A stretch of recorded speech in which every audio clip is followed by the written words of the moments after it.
Um, so every single capacitor in my house blew over the past 2 weeks, and I have no idea why.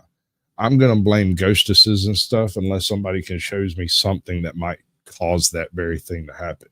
Because otherwise, I have no freaking explanation for any of it at all. We need the right button. Does anybody know where I put the right button? I'm sure it's over here somewhere.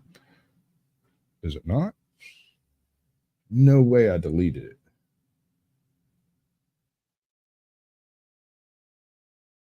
Huh. It's got to be this one. What are the humans doing?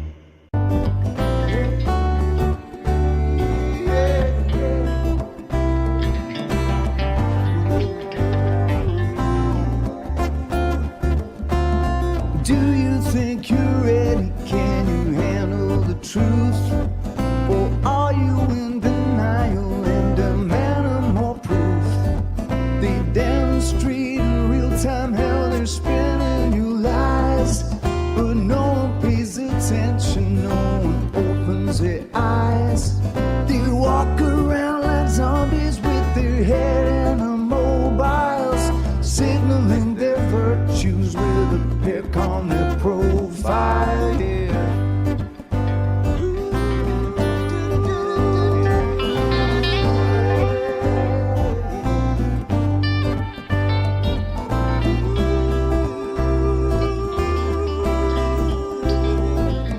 Signaling their virtues with a pick on their profile. So if you think you're ready and you don't need more proof, conspiracy deniers are denying the truth.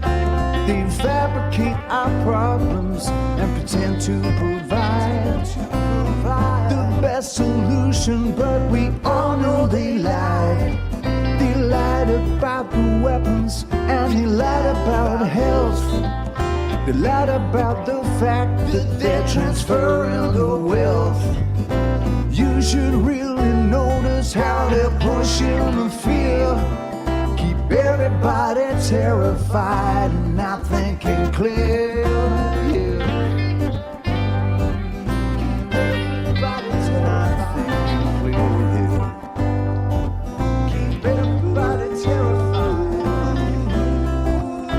Yeah, thinking and not thinking. Keep everybody terrified and not thinking clear. When you do, you realize that this is a trick. It's getting really stupid now, they're taking the mick. Said, do you think you're ready? Can you handle the truth? Or are you in denial and demanding more proof? They demonstrate in real time how they're spinning you lies, but no one pays attention, no one opens their eyes. They walk around like zombies with their head in the mobiles, signaling their virtues with a pick on their profile. Yeah, signaling their pick on their profile. Make me suck the sushi off this stick. Good evening, ladies and gentlemen. Welcome to Sasquatch Shills, or Sasquatch Shills. You don't have to tonight. I have probably one of the most interesting channels I've come across in a while. And you know that saying something when it's coming from me, because I never know what's coming from him. I'm giving you an honest shot on this one. What I've gotten back is Gen X Jeff. Outliers and Exile is the actual channel, like at symbol. It's written up here somewhere, down here, over there. You know, it's somewhere on the screen. If you poke around a little bit, I'm sure you'll be able to find it. So, Jeff, I see I'm making you a little nervous. I'm gonna go ahead and do the thing. Nervous? Oh no, I just I don't know what's always coming out of my mouth either. Welcome. Thanks for having me. All right, so give me a big smile. I'll try my best. Good enough. That's I good get enough. squirrel You did cheeks when I smile. good. You did good. Okay. It's good enough, brother. It's right. for the little intro bit when I re-edit all of that. Oh, okay. All right. So, how long have you had this channel? And I don't mean that this channel under this name. If I go to your channel and look and see how long it's been in existence, how long has it been in existence? The channel itself I had as an account, and I put one video on it back in 2021 that some friends want to do a podcast. But the actual channel that I started, as far as Outliers, I think my first one was April of last year. Okay, Maybe. so you've been going what, like a year and 5 months, year and 4 months, Yeah, like a something year like and a that. half. That's not bad. And I had another one before that, a few years before, that went for about a year. Called You don't New really World mess Chaos. around with editing much, do you? My strength is sitting in front of a chair, pushing a button, and turn on the camera, going live. Waiting patiently for somebody to make a fool of themselves. Yes, That works, yes. bro. That is I don't do any of that production stuff. I've tried, and I just don't have the brain for Some it or people the don't. interest. I'll be honest. I beat my head against a wall to learn all the crap I've learned for editing OBS and stuff. And this is all useless stuff. I don't use this in real life. Right. You Yeah, have a real life? That's what they tell me, but I don't believe them. So in the chat, my chat, there is a poll. And the question is, does the panelverse create narcissists or induce narcissism? Yes, no, and nobody cares are the options. So we'll see how that plays out. The way this goes, for those of y'all playing at home, we're going to take a look at Jeff's most popular video.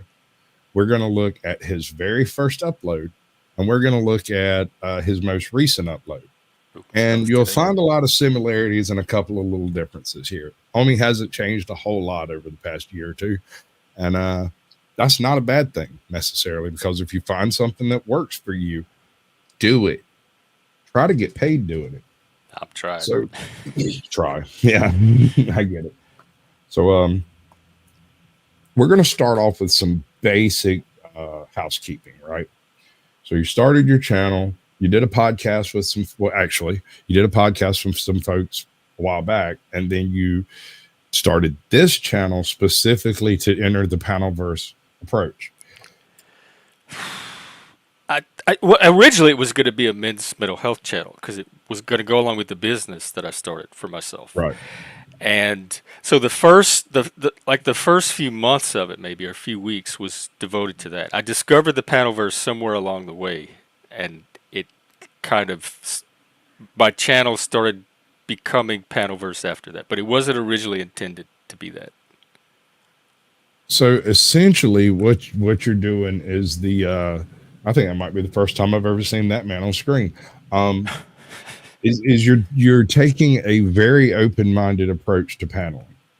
As far as I've been able to determine, as long as people are willing to verify they are a human fleshy blood type creature, you'll let them up. I mean, we do a little more gatekeeping now that I found out about the trolls and the drama sector and all that. But originally, yes, it was an open panel. So I give everybody a chance. But I'm a little more, you have porn bombers and trolls that come up to harass, and trolls that impersonate existing panelists, hoping that you'll let them on. Dude, I've had it happen to me. I've had people pretend to be me.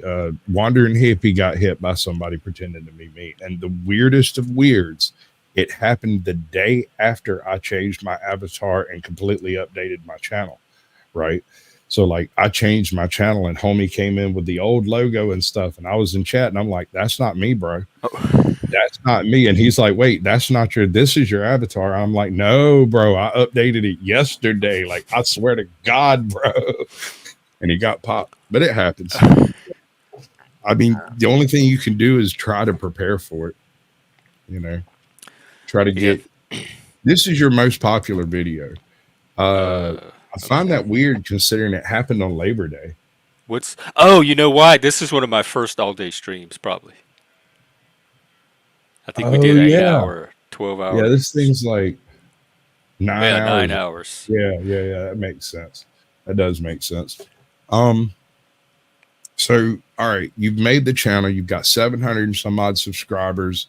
you've determined there's enough interest in what Jeff has to say to perhaps make a go at this, right?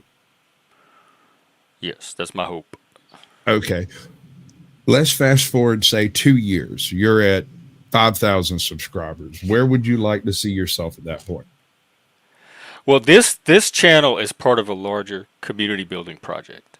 Sure. And eventually, I want to get to the point where we have enough people to create some kind of hybrid network or support network, community network, whatever, where we have the channel as a central hub that everybody interacts with, and then we have local chapters. So when we have enough people in each region of the world, they can begin to form local kind of offshoots, like local little outlier outpost, and that way people have a way to connect in person and get some like online in-person balance to their life. So eventually my ambition for world domination is to take this offline and have this be just a central point of a larger network that exists both virtually and real life. I've actually interviewed a couple of channels that are taking a similar approach, but for different reasons, right? Like Grim Reaper Network can't keep a channel long enough to have a birthday, so he has set up a parallel streaming service very similar to YouTube, where you can upload anything, back up anything, and I mean anything, bro. The gatekeeping there is virtually non-existent. But if you don't know it exists, you'd never know to check it, right?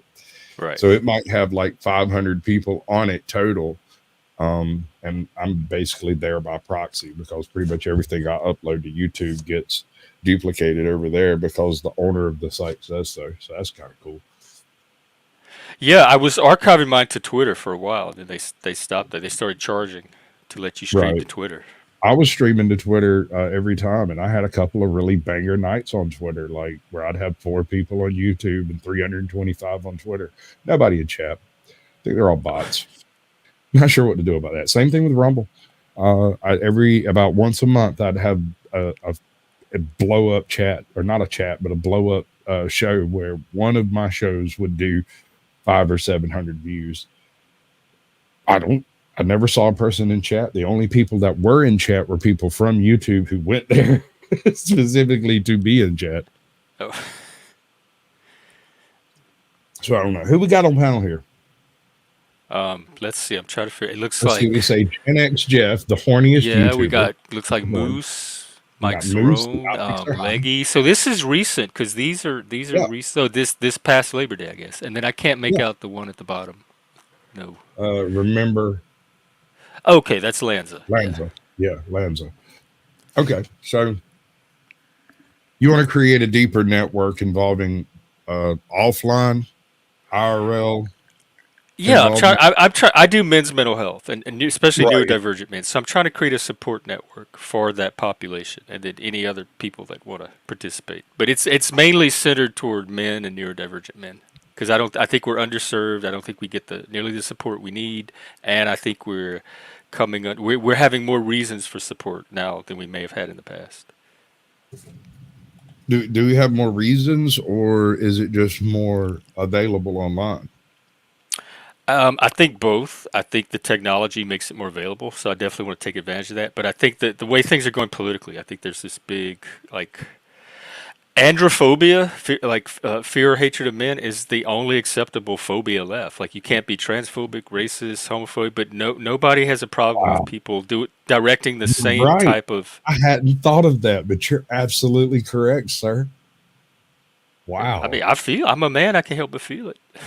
Yeah, I mean, I'm like you said, I've felt it. I just didn't. I haven't really thunk it through. I guess. Yeah, if somebody says something negative about a man, then nobody's gonna call him on it or say anything. They might even secretly cheer. Yeah, they'll agree. What's up, freaking? We got Mid-South Sasquatch in the house. We got Not Laws 2. Good to see you, bud. I appreciate you coming through. Mr. Accord has joined us. Jesse Sepulveda, which apparently we got the Exiled one. Zatuichi 444 44. You got Michelle. Good to see you. RBKH. Hey, welcome in. Daniel Berry Sports. We've got Cryptic Unicorn. Ajot has joined the chat. That's cool to see. Always love to see her, right? Have you come across Ajot yet? I don't think I have. The name seems familiar, but I Yeah, don't she's I do a show. I didn't even know it was a she, so probably not. I do a show on Tuesdays with her called The Naughty Corner, where we go and find somebody who has perpetrated some negative thing and we laugh at them. Basically, bad parents, bad drivers, bad drinkers, bad. That's a popular genre. Well, I mean, it works. It's hit and miss as far as views, but I mean, sometimes it knocks it out of the park. Sometimes, it just doesn't happen. Like but the new circus freak show.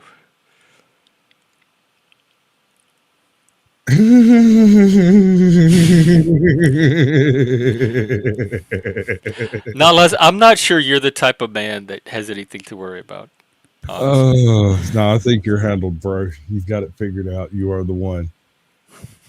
All right, so I got this little bit that I do, and what's up, Scully Pop? Welcome in. Ska. So I got this little bit that I do. Let me see if I can go find it right quick. Because I think, let me make sure before we get too far down. This is the same video?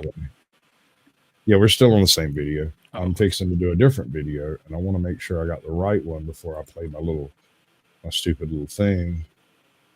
Yes, that would be the right one. All right. In that case, we can do this, and then Did you know that I'm a paleontologist? You don't want cars? Yes, I'm a paleontologist. Oh, it's okay. There's dynamite in this bag, too. I am a paleontologist. I'm a paleontologist. Paleontologists study really old stuff. Like crackers. Because bad movies are funny. And yes, they are, sir. So what we have here is the oldest publicly available video on your channel. And as I understand it, you didn't even remember this thing was up until I mentioned it, huh? No, this was in 2021. This is from Critical Therapy Antidote. It's a mental health organization that formed at the time to kind of push back against the wokeness and social justice creeping into mental health. And a lot of us were just kind of meeting and finding each other for the first time. And so some of us wanted to do a podcast, and I happened to have a channel already set up. So they said, well, let's just do it on your channel. And that's how this ended up on there. And then I didn't use the channel for years. And so when I started my new channel, I'm like, oh, I'll just go back and use this existing channel. And I forgot this video was even on it. So this is what I mean by YouTube paleontology. Archaeology. Completely, completely forgotten, like buried to the sands of time.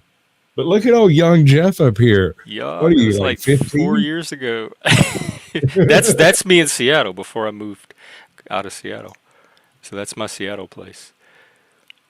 Cool. This was pre-Antler. All right, understanding that there was a period of time between this point and the point at which you decided to make a go as a panel versus YouTuber. Yeah. Do you see any major differences in the way YouTube operates between then and now?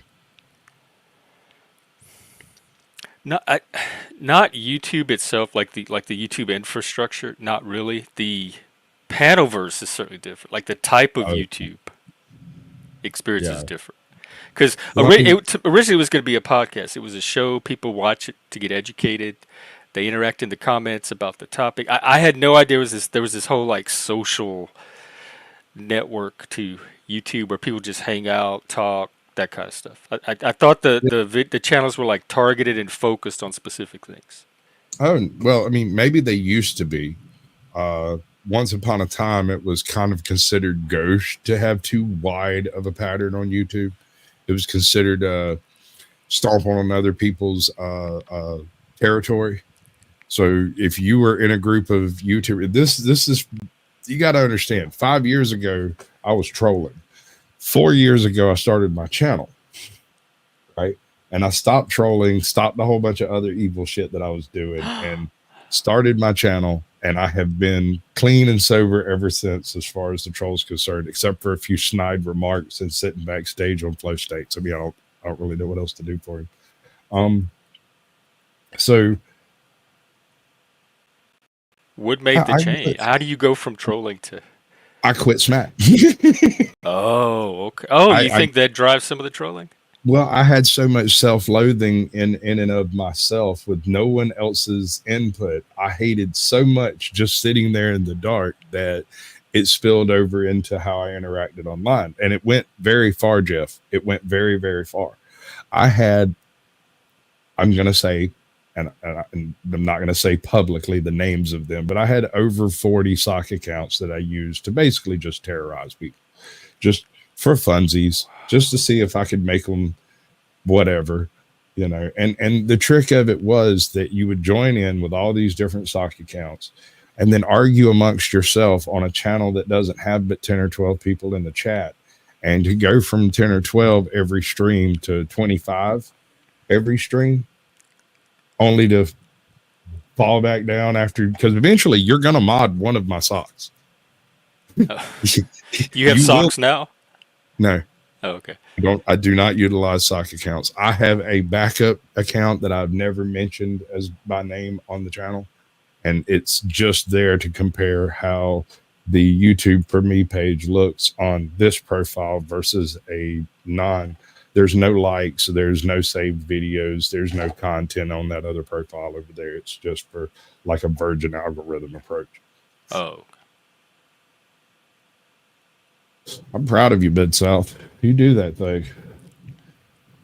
Now, I do remember during 2020, there was a Satanist that I was hanging out with, and he did what today we would call open panels. But at the time, I didn't have that like, I didn't know to call it that. But so I do, even before I started my own channel, I remember hanging out on open panels on YouTube and thinking how cool it was. Because this was COVID, we were all locked down, and like, oh, right. I could still hang out with people. And so I guess that was technically my first introduction to panels and paneling, but he's not part of the panelverse, I wouldn't say. With me, the lockdown triggered me to contact a bunch of people that I knew that already had functional channels to some extent. And I was like, why don't you just, I mean, nobody's doing anything. You have a captive audience. If you're not actively building your brand, what are you doing? You can't go to work. You can't do nothing else. And you have all the equipment. So go ahead and do it. Yep.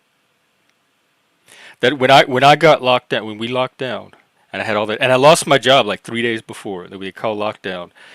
And that's when I said, this is a chance to start a podcast. I've always wanted to do it.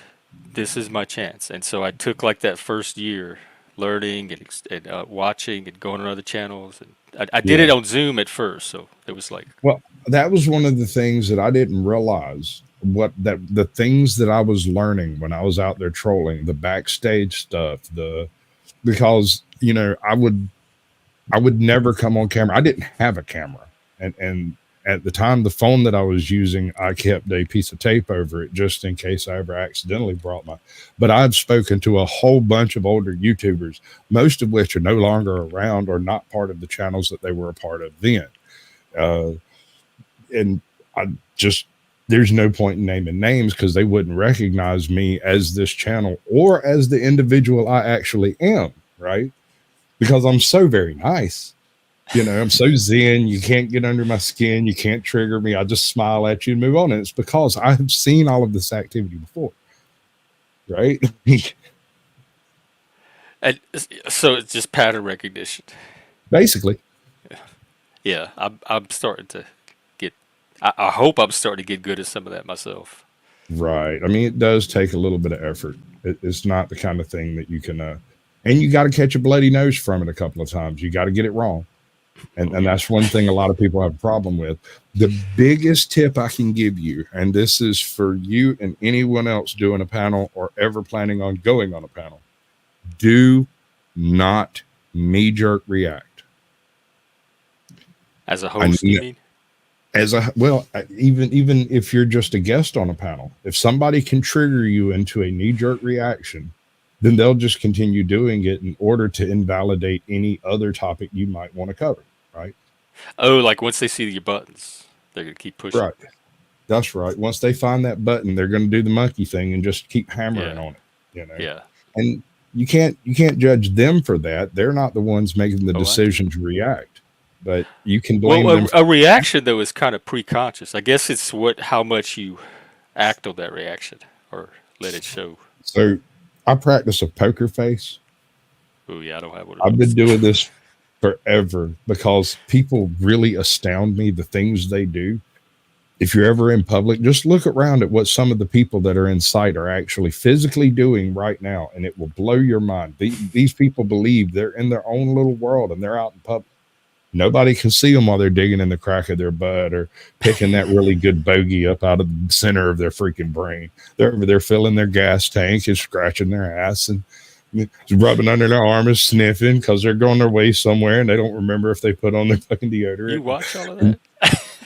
I notice all sorts of things, dude. Like I can't have a straight conversation with an insurance salesman because he can't stop laughing.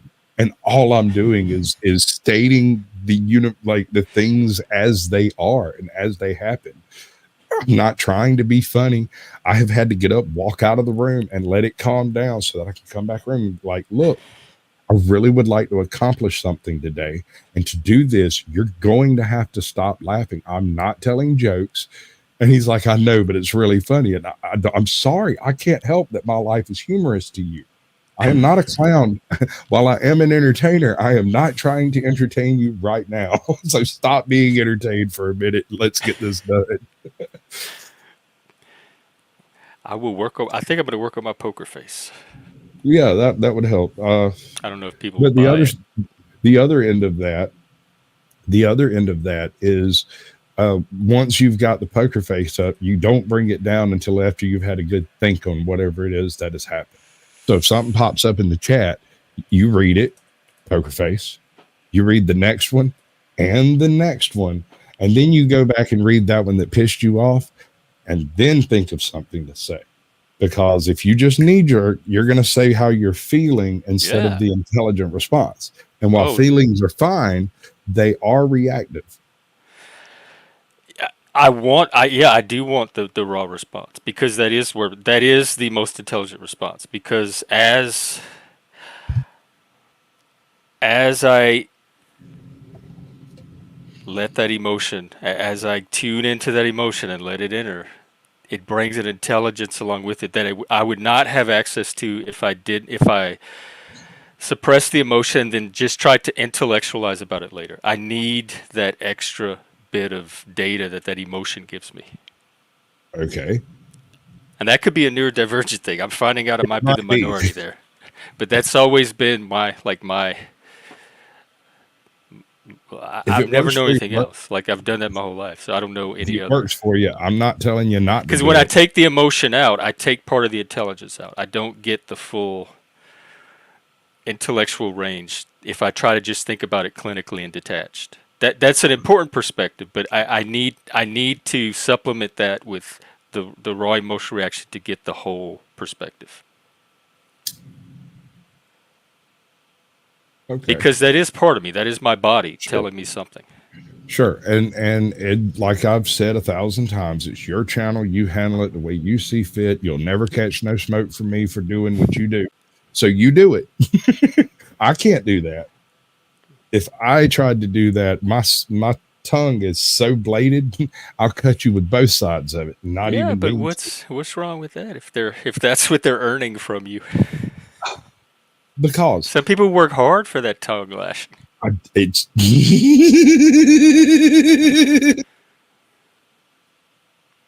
yes, sir. Some people do, and they're appreciative when they get it. But I'm not here to give it out for free, right? Like that's something that has developed through talent and skill of having been in every type of job market you could imagine, short of banking and stocks. I don't do that stuff.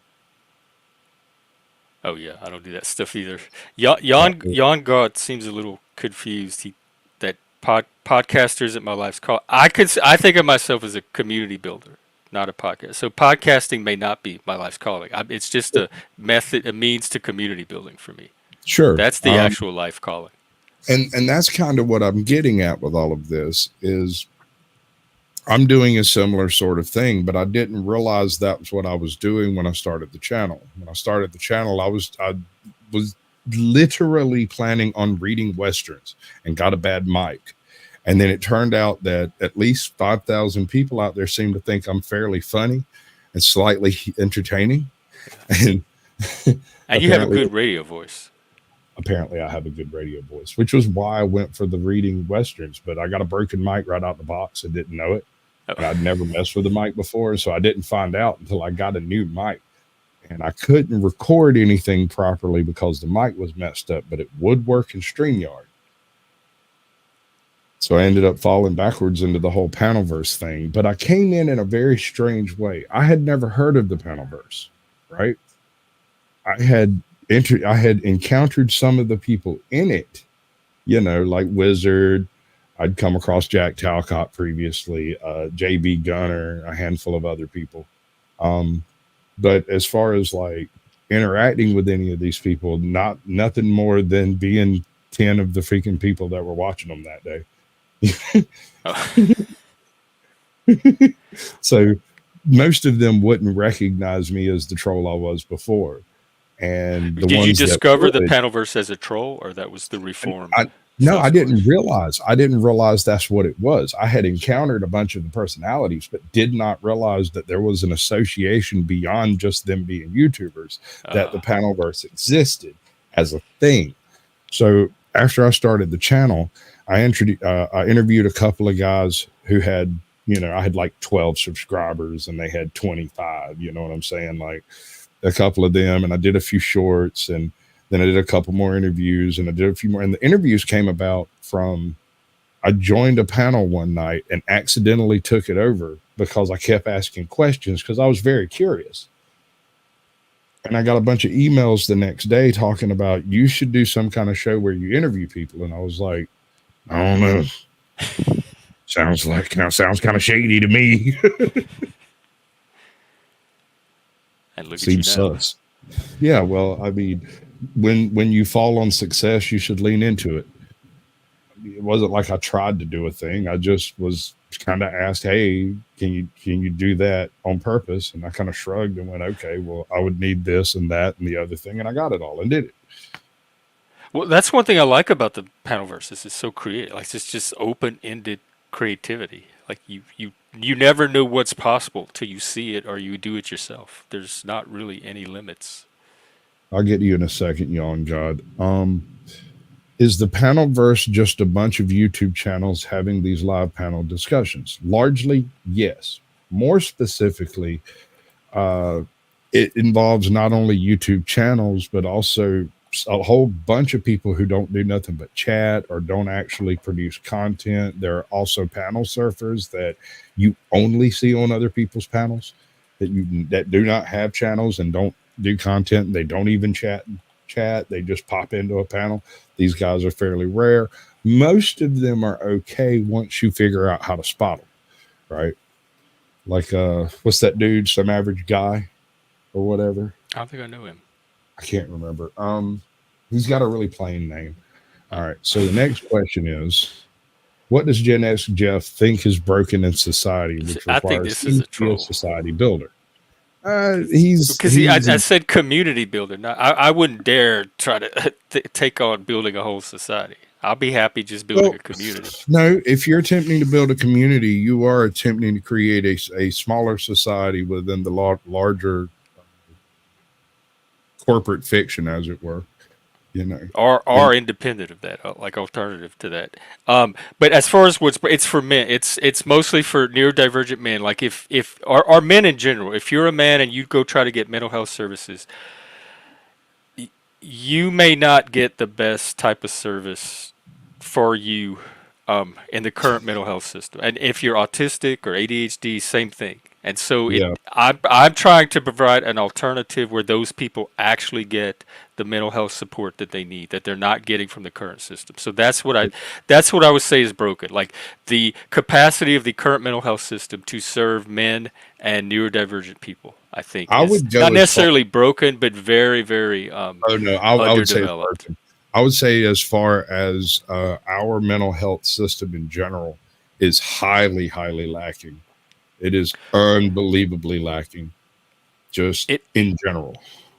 It's a band-aid. It's like if you're in a crisis, it might help stabilize you. It might like give you some resources to put you on a good recovery track. But that's about it. Like manage your expectations if you're gonna access the current mental health system. Oh, this is your most recent one, isn't it?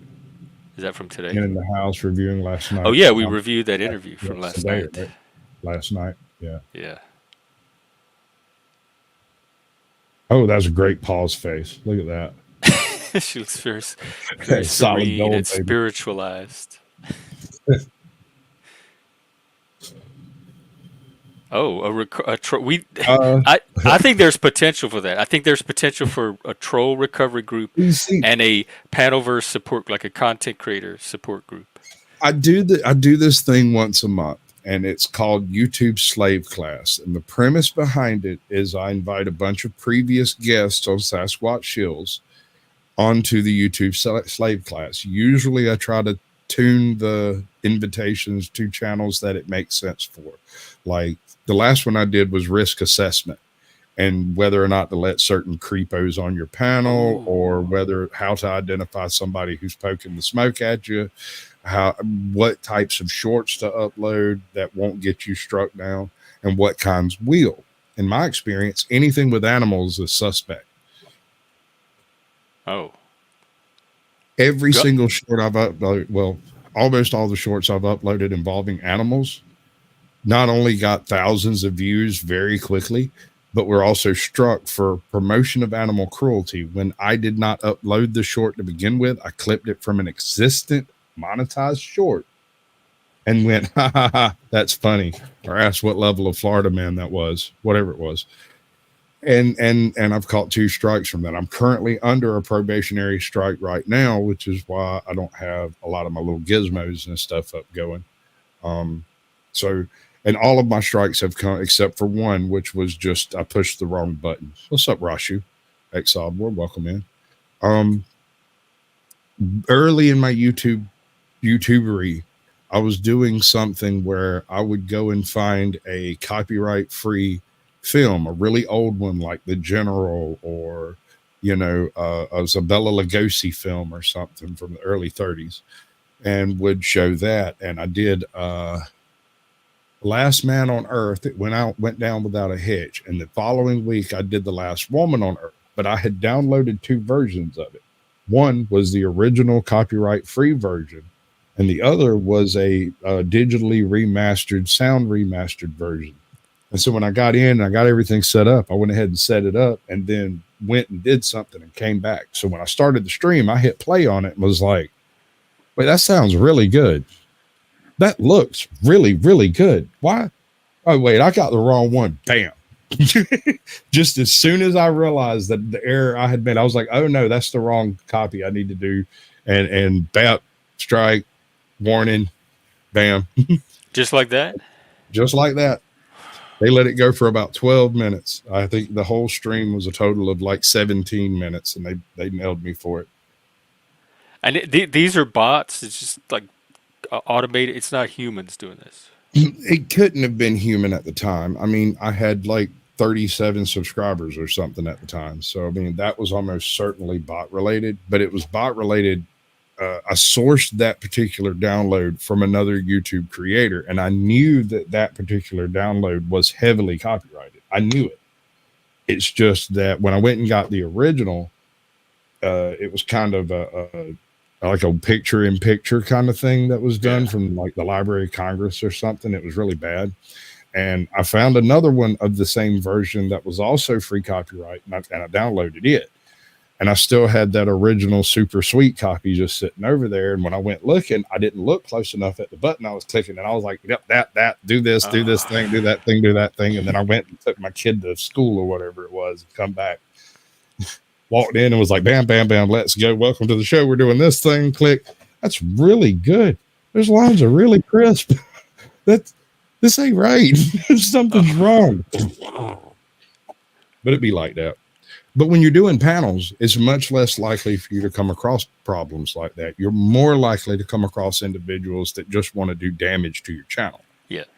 Yeah. And they come in and drop in bombs, hard R's, and everything else you can imagine. Oh yeah. Yeah. I've had a panel regular, somebody that was a regular on the panel. He took a break for a while and showed back up one day, so I let him on. And he started masturbating right there on camera. Like porn vomit though that nobody you would have expected. It's somebody that like hung out on the panel as a regular. I have no idea what happened to him. So there's no way I could have vetted that one. Yeah. It'd be like that. And folks are some people believe that the YouTube sphere of the panelverse is professionally, as it were, deceptive. Like every single one of us is hiding some dark, deep secret and whatnot. And There's a lot of necessarily- paranoid people it draws, I noticed. There are a lot of paranoid people, especially in drama communities. Yeah. And when you come across somebody, and it's not wrong to be paranoid. I want to be clear about this. Sometimes people are out to get you. So it's But not probably good. not an entire social media platform. Probably not, but maybe. I mean, back when I was doing drugs, I had multiple 3-letter agencies whose entire purpose were to put me in jail. So that's not paranoia, son. Right. Yeah. That's facts. Yeah. You know, so now that I've been clean and I'm sitting in this whole YouTube sphere thing, and you find a lot of recovered addicts on the panelverse, Mhm. you will find them sitting here catching that dopamine hit from people hearing what they say. But does it create narcissism? Would it take a normal person who was not, you know, your standard narcissist? Would they develop more narcissistic tendencies in from interacting in the panelverse? What do you think? I'm going to be an optimist and say no, because I don't think you can create narcissism. I think we all have narcissism. It's a spectrum. We all have a bit of narcissism. Like babies Sure. are narcissistic, toddlers are narcissistic, and at some point we mature as adults and grow out of that.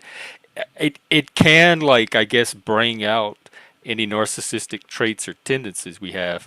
But if you're not already a narcissist, and if you've gone most of your life successfully, like managing your own narcissism, you'll probably be able to continue to. I don't feel more narcissistic just because I'm in the panelverse surrounded by all these other narcissists. So I guess it depends on the individual, but I think it could increase those tendencies a little bit. But I also think whatever you do to manage your narcissism in the real world, you can probably maintain that in the panelverse.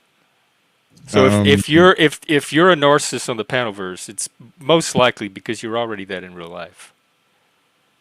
I'll buy that to an extent. I mean, some people like, and I'm going to take a dip into kind of a shady territory for this one, but it's the only place I know to find the specific reference I'm looking for. Are you familiar with Foodie Beauty? Nope. Okay, so this is one of those fat acceptance creators that sit around and do mukbangs and complain about weighing 600 pounds and talk about how they walk to the refrigerator twice a day, which was their exercise and that kind of stuff, right? You know the type in general, you know. Are you familiar with the mukbang scene and all of that? Yeah, I'm familiar with mukbangs. Okay. It was never my genre, but specifically Foodie Beauty would never have been a podcaster, vlogger, mukbanger, except she happened to stumble in at just the right time to become the linchpin in the fat acceptance YouTube movement thing. Because at the time, it was supposed to be her get well journey on her channel. That was the purpose of her channel, was to show herself exercising so that her fans would keep her, would make her come correct, right? Because she said it to her fans, she would do it. But what actually ended up happening is she sat around and talked herself and a whole bunch of her fans into the concept of big, beautiful, healthy, like my truth versus the truth, that kind of thing. And she built a freaking almost a nation of these people who were either watching because they wanted to see her stumble and fall on her face, or watching to see her successfully lose the weight. But either way, both of these things happened at different times. She did lose some weight, then she gained more back. My gosh, she has 104 subscribers. Wait, Foodie Beauty? Yeah. I mean, 104,000 Yeah, I was subscribers. going to say, no, that's like her 5th channel, bro. Like, Oh my she's God. got probably 500,000 that are hate watching. What I do think is an issue, like maybe even more than narcissism, is audience capture, where like you start thinking you're going to do one thing, and based on the feedback and reaction you get from the audience, you start conforming to what your audience wants and expects instead That's of what true. you originally are here to do. And That is very true, and very few people realize that transition enough for it to take place consciously. yeah, Right? Most people come in and say, "Hey, I'm going to show everybody my collection of cars." And once they get through with their collection of Matchbox cars, they don't have any more content, but people are still showing up wanting to watch. And so it becomes books, and then it becomes movies, and then something else. And eventually you fall into a genre that for whatever reason people keep coming back for. In my case, it's interviewing people. oh, do you feel trapped into that now? Not trapped. It's not so much trapped. I fell backwards into this in the first place. And like I said before, when you stumble into success, lean into it, try to stumble farther. I call it failing forward. Yeah, yeah. As long as you're failing in the direction that you're already trying to go in, not a direction that your audience is determining for you. I mean, that kind of depends on the nature of the channel. And in your case, your channel is kind of driven in a particular direction of live streams, panel verse. So it would naturally trend in that direction. I wouldn't expect to wake up tomorrow and find you doing a movie review by yourself with dynamic editing, you know, No, voiceovers and movie. I'm too paranoid of copyright. So. Copyright's a funny thing, dude. I got one today just for a little clip Claim. somebody had me play. The content claim ID, they call it, where somebody's... The content claims are fine. As long as you're not monetized, they do not matter. I have yet, unless you're clipping specifically political things that might have an effect. You know? And then it's just for that one video that you can't monetize? Yeah. Yeah. Yeah. And next one should be fine. Now, if you stack up a whole bunch of copyright claims, copyright ID claims, they may downgrade your channel's broadcast strength, so to speak, your boost in the algorithm, based on the fact that you're not making your own content at all and you're not using the fair use system properly, because they keep catching copyright claims. And so there may be a cap on the number of people that come to live streams. But that's where one of the reasons why I keep mucking around over there with Flow State. For a channel that had at one point 1,200 subscribers, he was bringing in 50 to 60 people every stream. And I was like, that is a very strange number. He's got a huge amount of interaction in his chat, which is what I wanted to look at. And I explained the whole thing to him. I'm like, I've just only seen 2 or 3 channels that can do this, and I want to know how it works. And if I can see it functioning as a live action thing, maybe I can figure out how to bottle that shit and spray people with it. And he's like, well, shit, I'll let you watch, dude. Like, but no, it's pretty much Mother Nature's kitchen over there. That somehow he has a sixth sense about people that are fixing to jerk his chain. And he's able to pull the rug out from under them before they actually damage the channel. And that's kind of what I'm there for, is things that he doesn't think would damage the channel that might. I'm like, TOS, bro. Turn the service on that one and pull the string up. Oh, okay. So you're kind of the flow whisperer? Not so much the flow whisperer as the algorithm whisperer when it comes to violations. I've received all kinds of weird violations, but not too many none of them strikeable. I keep getting this freaking one type of strike: promotion of animal cruelty, because I saw an animal do something funny and I laughed at it. That's so weird. I have a video of roadkill on mine. Dude, there's a video. I'm not going to say that out loud. There is a video of a rabid raccoon being beat to death And it's still up on YouTube. The damn thing is monetized, but it's a rabid raccoon, and the people that are there are talking about, wait, that thing's rabid. We need to kill it now. And so they do, but it's still up. However, a couple of country boys spiking a beer on an alligator's tooth and letting the alligator go, that's promotion of animal cruelty. The original video is still up. Mine caught a strike. The only they animal laughed? they didn't laugh. They were too busy shotgunning a beer. The only animals that were harmed in that video were the two Florida guys that were drinking the beer.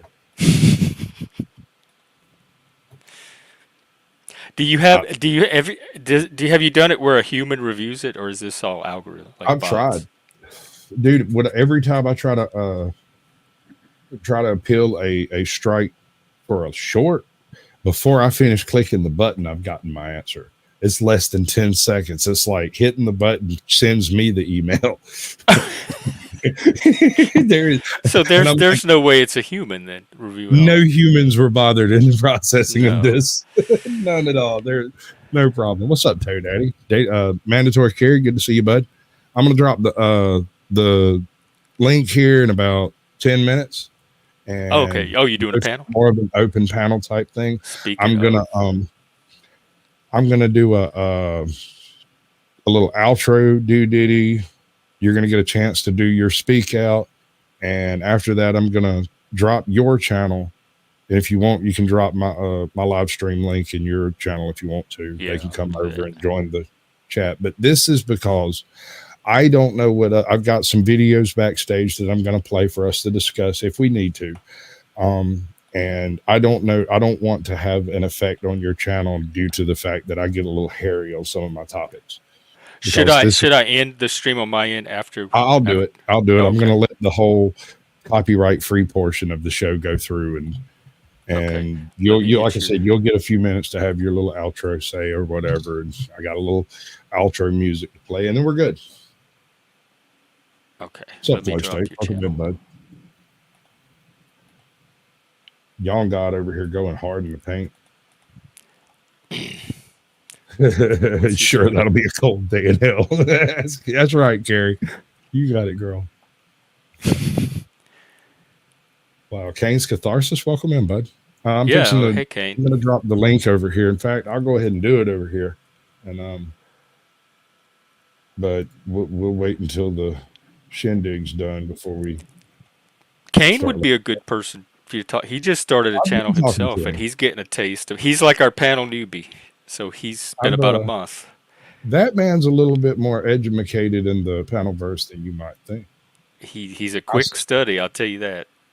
No, dude. I mean, out of just talking to him a few times, he's picked up half a dozen things that he's implemented. Like, and don't think I didn't notice, bro. That's most YouTubers just go, no, I know what I'm doing. I'm gonna do it this way, and everybody's gonna love it. And I'm like, hope so. India, welcome. Yeah. Pushing the button sends the reply email. Is the best explanation you've ever heard in YouTube. Yeah. I sent the email to myself by hitting the button. It was that quick, dude. Both times it was that quick. Now, the first one I'll give you, that might have been considered promoting animal cruelty because it was very, very funny. The alligator one? No, the first one. I'll tell you about the first one when we get into the after show here. Okay. But you've made a show. You know that? What? A show, a complete Sasquatch Shills. It's 57 minutes typically. This was painless. It's like being in the dentist and they say this will hurt and they do the thing with your teeth. And you're like, I didn't even feel that. You're already finished. Well, the whole point here is to put all of your contact details and stuff in the description to get it uploaded individually to your channel and mine. This gets you on and my people's repertoire and me and your people's repertoire, kind of like that cross pollination concept. Yes. I've got but a it lot also of growth gives you the flat out unmitigated ability to describe your channel and what you're doing without being interrupted. So you up for it? Oh, right now? Yeah. Do that thing. Well, it's okay. This is what the channel's supposed to be. It's targeted toward men, neurodivergent men, autism, ADHD, giftedness, etc. Any kind of man that's weird or different, or ordinary men too. I like a mix of both. I don't want just spurgs. I think neurodivergent men and neurotypical men have a lot to learn and teach each other. Same with gay men, straight men. So it's just all different types of men, and it's kind of a little community drop-in space. I'm live every day, sometimes several times a day, and people just drop in and talk and connect. We talk about whatever topic comes up, but then I also do streams with different topics. Sometimes I'll have a guest like Sasquatch is doing today, and I'll do those type of streams. We started doing gaming streams. We played Monopoly the other day for 4 hours to learn risk management. So it's kind of a multi-purpose channel, but the core of it is that third place kind of home away from home drop-in element that I try to keep going daily. And then eventually, when I grow enough, I want it to spill over into real life and start having little real life groups. That would be cool. My experience in that is the viewership seems to be largely ephemeral on the ground. America is such a widespread place, and we're all connected. So I have like 2 or 3 subscribers in New York. Well, probably more now, but I might have the same number in all of Missouri. Oh yeah. So there's unless you go to a big city, they're probably going to be pretty thin on the ground at first. Yeah, it's finding the places where it's already happening organically, like Maine. Right. As it develops, people, word of mouth is a big deal. Like, yeah, it just takes time for that stuff. This is the long game for me. Like this, I've decided this is my mission. This is my life's work. So I'm willing. Do you consider it your life's work? This is your legacy, not a hobby. Not a hobby. It started as a hobby, but it's no longer a hobby. I can respect that. That makes sense. With me, I made the conscious effort. I'm going to make a channel. I am going to make it successful. I'm going to use every dirty trick that I learned trolling, and then realized all of them are a negative. The tricks that I learned were not the tricks that I use are not the tricks I learned trolling, but the opposite. Where my knee-jerk reaction would be to talk trash and burn you down. Instead, I ask you to elucidate and tell me more. So you're saying when you go with your like second best instinct, that turns out to be the one to follow. So that's why you don't go with the first.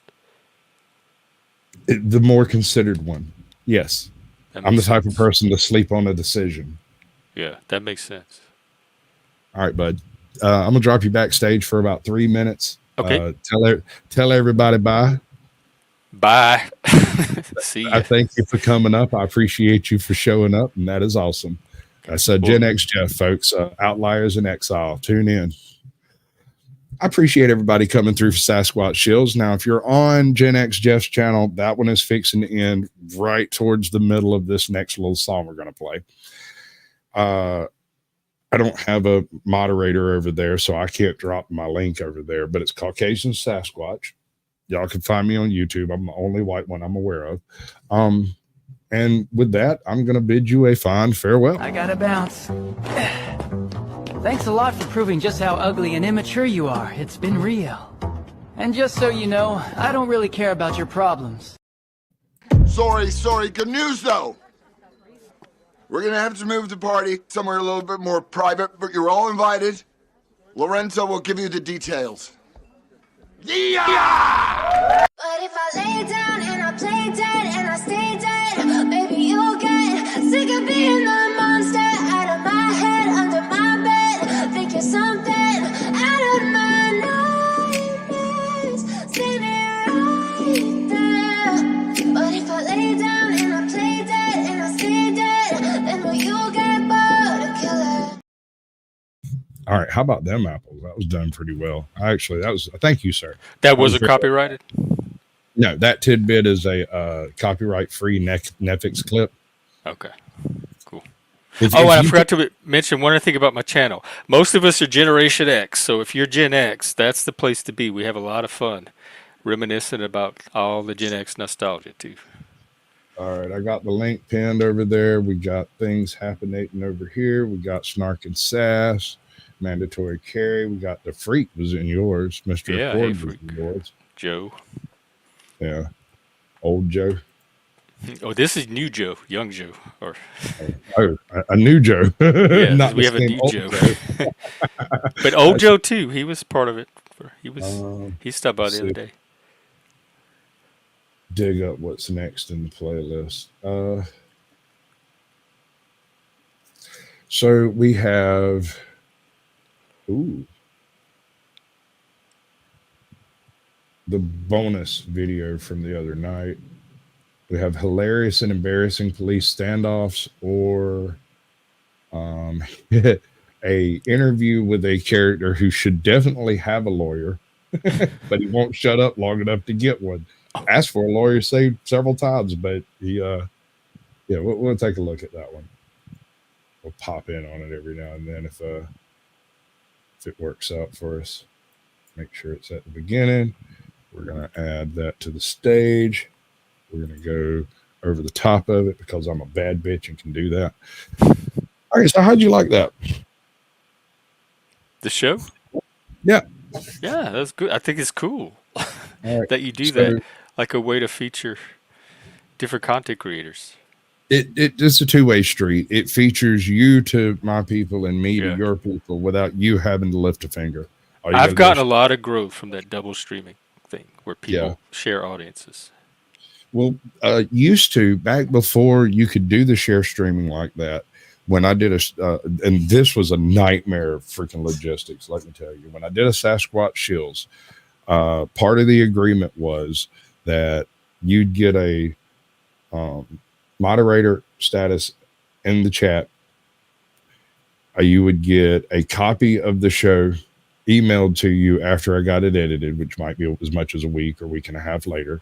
This way, you get a copy of the show right there. Bam. It's on your channel. Anybody can go check it out. It'll be there until you take it down, and I can't touch it. So that made that. Thank you for the opportunity, for sure. Absolutely, bro.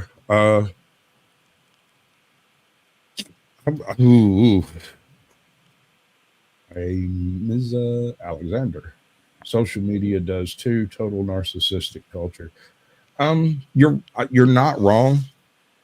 It's not always, but here's the thing. It kind of depends initially on why someone starts a channel in the first place. Some people are like fentanyl awareness channels or, recovery channels, these things. There's obviously some level of either narcissism or obsessive intent, right? These people intend, they're activists. It's almost every single one of us is some sort of activist. Activist and troll. We all have troll in us. Trolls are activists when it comes down to it. They have the same type of motivations and drives. They are merely trying to either discredit some particular narrative they don't like, or they're trying to lay down some particular narrative they do support, or they are trolling the narrative itself and just taking it to its absurdist conclusions. Which, I mean, I don't got no hate on any of that one. You can do it however you want, man. Like I've said 1,000 times, it's your channel. I'm not here to change how you do your channel except for as an improvement. So for your channel, the only thing you're missing is the utilization of trigger clips. Yes. Kind of like Flow State does with like his money. I've been wanting some of those. It's just all right. So the trick to that is, and this works better once you're monetized, but it'll still work utilizing YouTube's copyright system. It's just a little trickier. What you do is whatever method you use to clip anything, whether it's OBS or you just screen capture or however you go about doing it, clip the clip that you want. Make sure it's less than 15 seconds long. Almost nothing, very few things under 15 seconds get copyrighted because usually you're using a phrase. It's usually fair use if it's that short. Some might. Really, really, really famous clips might catch a copyright if they're heavily copyrighted. The only way to tell is to clip it, render it over into your own format, and then upload it to your channel. And I start in private and see what pops up. After a week in private, I'll put it in unlisted and see if a copyright claim pops up. And if it doesn't, I'll drop it into public, let everybody look at that clip. And if a copyright claim pops up, I take it back down, edit it down a little bit tighter, change it somehow, and then re-upload it in private to see if a copyright claim pops up. It's very intensive, but at the same time, it's the only safe way to do it. Yeah, I was wondering how people were getting away with the clips. Now, when you're dealing with a non-monetized channel, like for instance, Flow State is running a channel that is currently demonetized. And for that reason, he doesn't have to consider copyright claims. The ID claims have no bearing on his channel. So he can use copyrighted material provided he's not trying to derive money directly from that material, right? And he's not. Everything he does is just holdovers and pauses and clips. And so, the bulk of the content is the panel. Is he still trying to do his appeal, or did they deny that? I don't know if they denied it or not, but it can take up to like 3 weeks for an appeal to be decided. So we're still in that window. And this might be my last live stream for a little while. Oh, maybe a couple of weeks. I don't know. You laying low? No, I got some time at a beach house. And yeah. Dude, say no more. God, well, if you have a chance to touch grass and have a real life. It kind of got clipped by the edge of a hurricane, and so as I understand it, the internet is somewhat spotty, and so rather than trying to go up there and fight with the internet the whole time, I'm just going to be like, "Fuck it, I'm out." I'll be back at some point.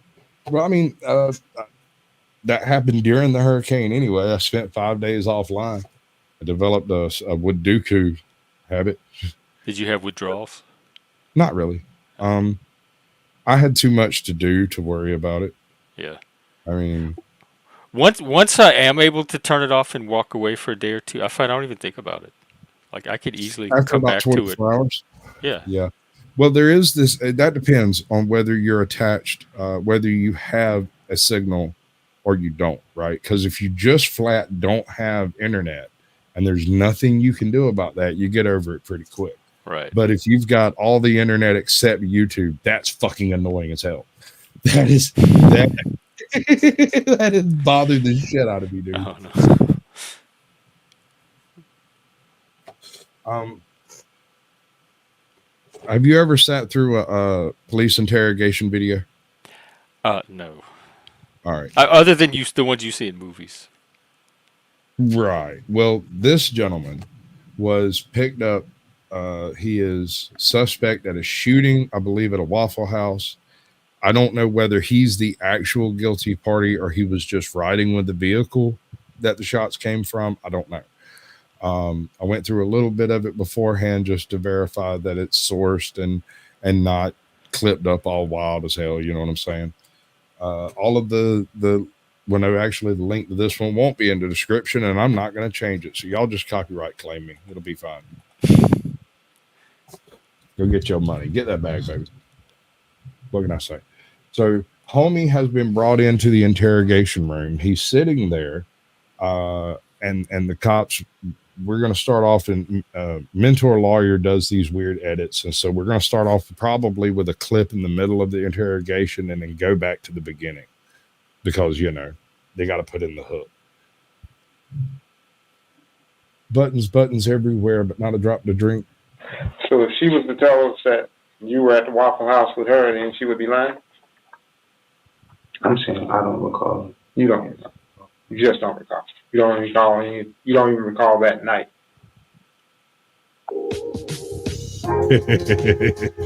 Somehow, I'm expecting this guy to have a bad day at it. Holy shit! Where is this? Do you know? Waffle House ever? Let's see. What Waffle House is it? Florida. Waffle House near University of Central Florida. There was a shooting involving around 10 individuals. When the officers arrived, 23-year-old Herbert Johnson, suffering from 2 gunshot wounds, was fatal, pronounced dead at the scene. And yeah, and that's pretty much all he gives us. So here we are, not long after them, that their shooting took place, and these are the officer body camera footage from coming up. Water squatch. It's water everywhere. I know, Bo. I know. It's okay. I'm not having a stroke right yet. A breakfast franchise opened 24/7 after a shooting broke out involving around 10 individuals. 911, what is the location of your emergency? Yeah, there's a shootout over here at the Waffle House on the corner of Alafay and Colonial. Alafay and Colonial? Yeah. Do you know? Hey, Jeff, you ever been to a Waffle House? Yeah. All right. So we have one in Seattle. That's the one that big fight broke out during COVID that went viral, where the whole restaurant was like fighting each other. Do you ever notice that when they make their waffles, they use a ice pick to flip them? No, I never watched them. Do you know why Waffle House workers use an ice pick for their waffles? Self-defense. Because a bulletproof vest doesn't stop an ice pick.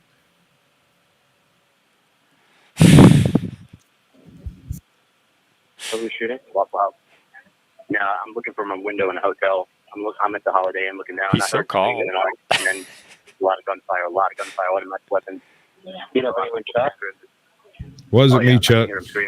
Wasn't me. Upon arrival, officers found 23-year-old Bethune-Cookman University graduate Herbert Johnson Jr. suffering from 2 gunshot wounds.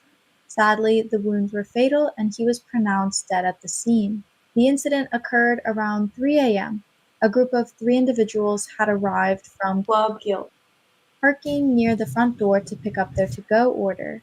Meanwhile, a larger group was inside, sitting down and playing. They brought the whole fleet, didn't they? They got all of them. I didn't know Waffle House had to go. Yeah, no, they do like, I don't know, 15%. Is that the suspect? Gratuity. Yeah. Yep. His name is Jaleel Bird, which is ironic as hell. Side to continue the confrontation. In between right here, where my friend Suda got the case. Gotcha.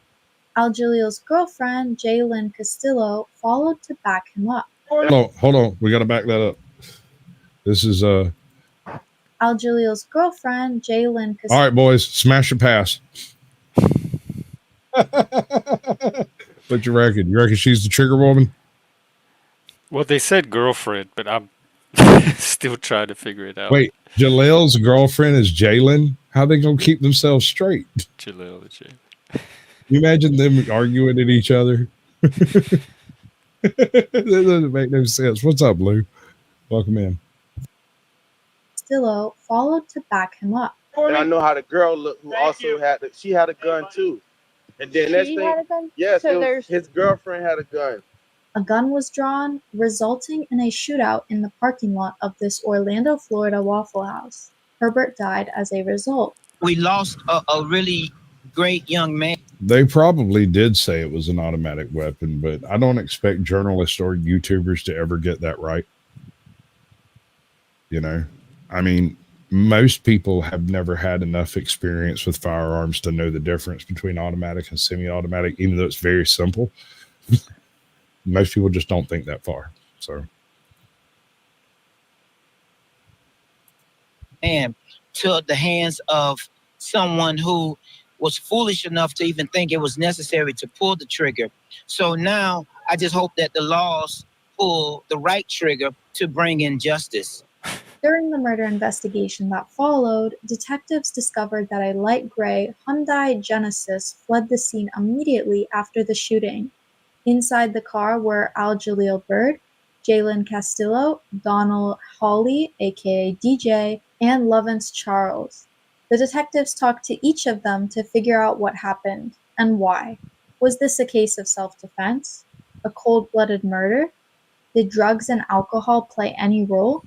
Let's uncover the details. Okay, hold of on. This We're going to back up and take a look at this legitimately. Is this the YouTuber narrating or the newscast? The YouTuber, well, the okay. person the YouTuber hired to do the narration. Anyway. So we're going to look at the ingredients of this particular set of crimes and determine whether drugs are involved. You're going to help. Okay. So we are talking very late night, early morning, 2 o'clock in the morning, at a Waffle House. Getting takeout. Involving guns. Do you think drugs were involved? I think alcohol was probably involved at the very least. Okay. I'm going to suspect drugs as well. It is a Waffle House. I mean, you got to give credit where credit's due. No. I'm going to have to remove that one. I bet it goes back automatically. I wonder if I remove it, it will stop. 18 homicide. All right, here we go, folks. So, what do we always say when we get to this point in the police interaction? I want a lawyer. Lawyer. Shut the fuck up. Don't talk to the cops. Even if you think you're helping yourself. What's up, Izzy? Welcome in. So when you get to this point, you're already in too deep. There is nothing you can say or do that is going to change what that judge does when you go before the judge. Silence is your best defense most of the time. There might be a few exceptions, but we're not even discussing the exceptions to the rule. We're talking about the rule. Shut up. Do you disagree? No, that's probably what I do. They even tell you that when they arrest you. You have the Anything right to you remain say silent. can and will, not might be, but and will be used against you. Oh, okay, then I'm just not going to say anything. I'm going to start singing show tunes is what I'm going to do. I'm going to be 1 million views you watch. What's up, Jay? Welcome in, bud. Hit the link. Come on up. I ain't got shit going. Chuck, you're welcome to. Lou, if you want to. Oh, yeah, I didn't realize the panel was open. Y'all come up. Yeah, do the thing. People sometimes because I don't have my advanced features, when I change my pinned comment, sometimes it doesn't change immediately for the rest of the people's. So if the StreamYard link isn't pinned, refresh. That should do it. Oh yeah, you know good and well we want your pretty side, Jay.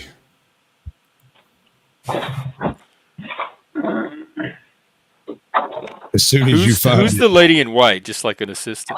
She is a detective. Oh, okay. Look here. You see it here? She's got the star right on front. If I had to guess, she's bad cop. If I had to guess. And We the have brother's good going to cop, play good cop. Right. So this guy here is going to sit up against the table. He's going to kind of slouch his shoulders. He's going to keep his knees kind of turned in and his toes turned in a hair. He's going to try to keep his elbows inside the space of the table or splayed out farther away from him than center line. These are all physical triggers to try to represent a less threatening, less aggressive individual. Whereas she's going to square straight off with him, a man spread her way right onto that chair, and basically stare him down the whole time like a rabid fucking dog. What's up, Scotty Waddles? Hey, now. And do the criminals know this too? Like they know what's going on as well? I would assume so. If they're half the criminal they want to be, you would know about interrogation methods. But in my experience, no. Yeah, look at her. Look at the body space she's getting. I mean, okay, smash or pass, folks. She got a little bit of that Dommy mommy in her. I might be able to go for it. Not feeling uncomfortable? We're not gonna have a problem, right? Cool. Just wanna make sure. Just give you a minute to get your shoulders stretched out. But can you do me a favor? Can you lean forward just a tiny bit? Because I don't want to stretch you out too far, but I'm significantly shorter than you. Smash. Pass. Mega pass. Yeah. Oh, I forgot to give out my trophies. Hold up. All right, let's see who wins. Come on now. All the way back to the beginning to see who begins again and you. Yeet stand. Y'all be talking tonight, yeah? Pretty fantabulous. Here we go. Broken System, Broken Trust gets the gold. Alex Dunn gets the silver, and Kane Corso Mom gets the bronze. Is it like who comments first? Yeah. You know how everybody used to by the way. first? As soon as they popped in, they'd be like first, and they'd be like 10 of them. Oh, that's why they do it. Yeah, I see that on my channel sometimes. It's like that. That's the general idea anyway.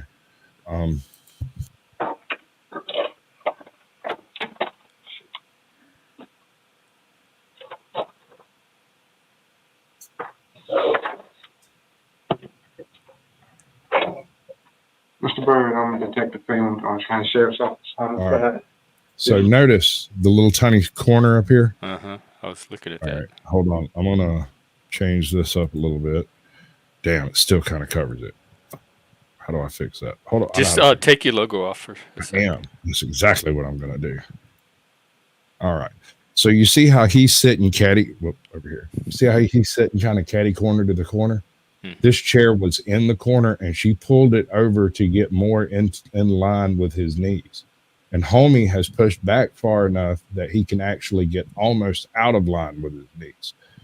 More aggressive, less aggressive. Oh, yeah. Just without ever saying a word.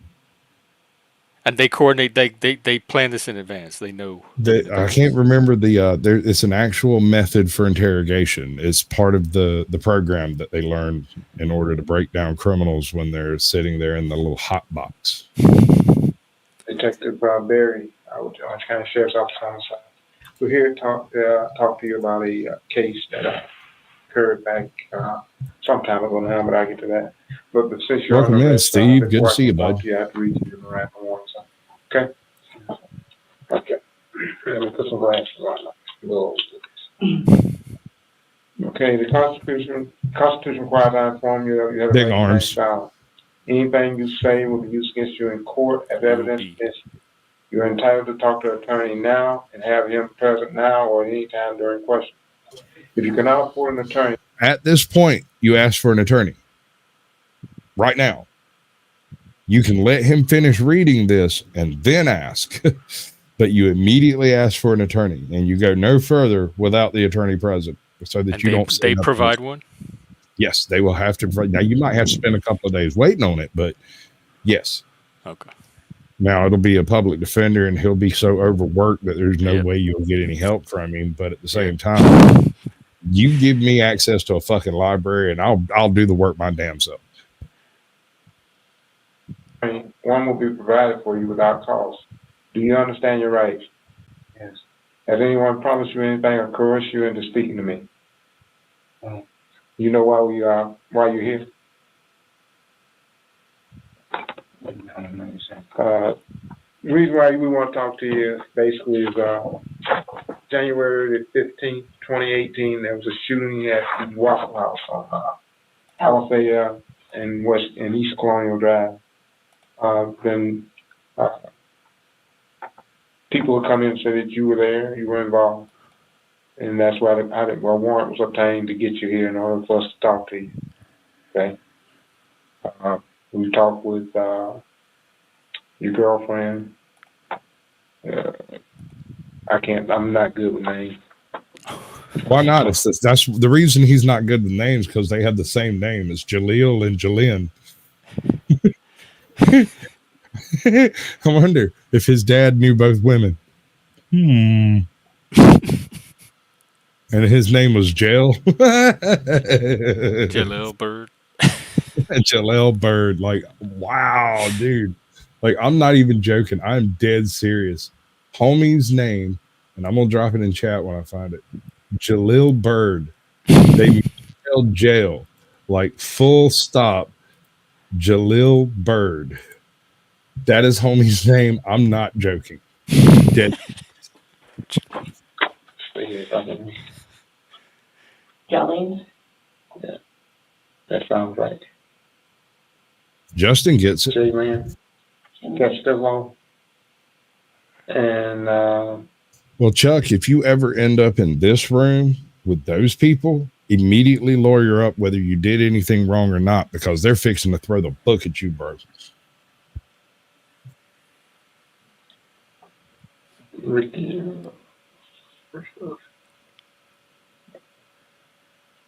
Donnell Holly. And there was one other guy in the car with you guys. Damn. But anyway, we're trying to give you an opportunity to give your version of what happened that evening. Homie's naming names. Is he doing it because he thinks it's going to help him? He's looking for reactions, but more importantly, While this cop is speaking, the other cop, look at her. She is staring freaking bullet holes through his head. She is staring daggers straight at him, trying to make him as uncomfortable as possible. A lot of times men react badly to women. I was about to say that would work on me if you stick a Karen in there. Yeah. Some guys just can't handle it. And whether it's misogyny or it's just the audacity of a tiny woman to try to be aggressive with a man sometimes is what triggers them. But you'd be amazed how often this breaks people in this situation. And they'll just snap and start telling the truth. It's wild. No, the cops just have a couple of questions.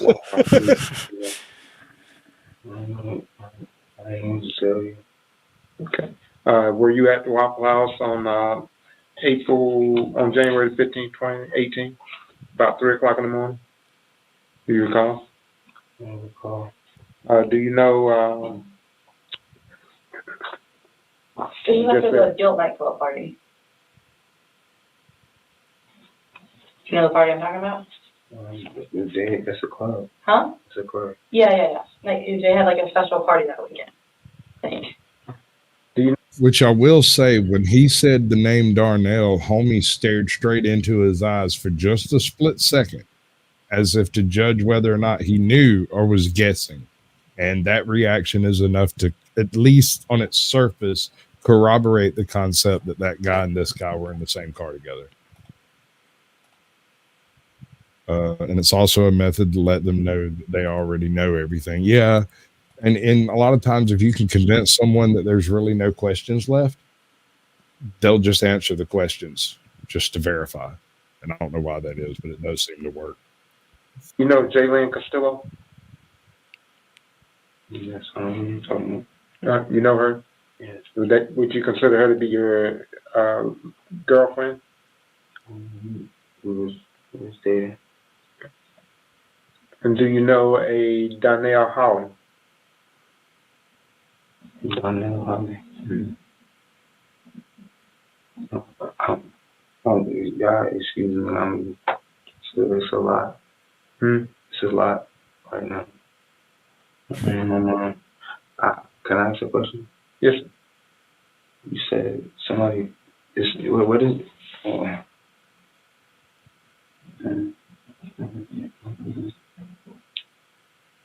Because I heard I'm being sought after. So I was trying to get myself together. I wanted to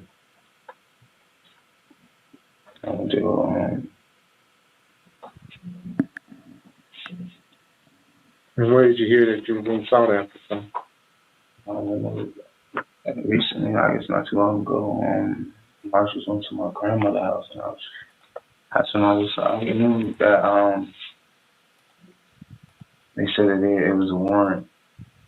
I'm saying I don't really be acting about that now. I don't really recall anything. That's what I knew. All right, I'm gonna pop up closed caption. I can't understand half of what this guy mumbles. Yeah, he's very low. Well, he's not talking loud. Everyone else in that room's loud as hell, but I don't know. Maybe they're closer to the microphone or something. But then again, he's also mumbling. So that all of this was coming about, and it was a situation that I really don't have regulation on, and I just want. Is this the same night that they got him? No, this is a week later. Oh, okay. Basically, he ran off somewhere and hid out. When they got his name, they went around to try to find him. Found a couple of places he had been staying, but didn't find him, and put a warrant out for him to bring him in for questioning, if nothing else. So he may or may not be under arrest. Now, he was cuffed up when they brought him in, so he's almost certainly under arrest since they read him his rights. But they do that before the interrogation, or if they're just asking you, quote unquote, a couple of questions. You're supposed to have your rights read to you. So keep that in mind. Anytime you go voluntarily up there and they read those Miranda rights, you are in custody. I'll double check my whole sound profile over here. Is it just him you can't hear, or is it the other two folks in there too? Yeah, no, he's mumbling and not very close to the microphone. They're speaking with the microphone in mind. You know, so that's probably it. Come on, function right, stupid freaking YouTube. Oh, I didn't know I whistled when I did ask this. My bad. I had a chance to speak, and my grandmother, I was going to be all right. Okay.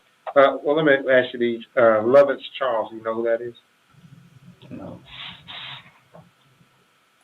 Okay. Like a lot, like in the area, you see a lot of people you don't really know anybody. Do you recall going to the Waffle House? I don't recall going to the Waffle House, but I know It seems he's going to go with the congressional defense. I'm sorry, sir. I do not recall that. I don't know anything. I don't remember. I cannot recall. He does seem confused, like he's sedated or something.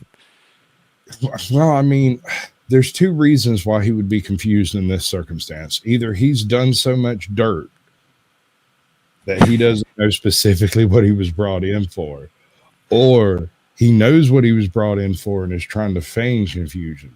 But they've told him now, and so now he knows, and he shouldn't be confused. He should either be denying it and pleading his innocence, or responding to the questions in a legitimate fashion, or I do not recall is not going to cut it. Because all we got to do is prove you weren't there. If you can be anywhere else with evidence, that removes you from the investigation. Right? I guess. I mean, hypothetically, at least according to the Constitution, it's supposed to.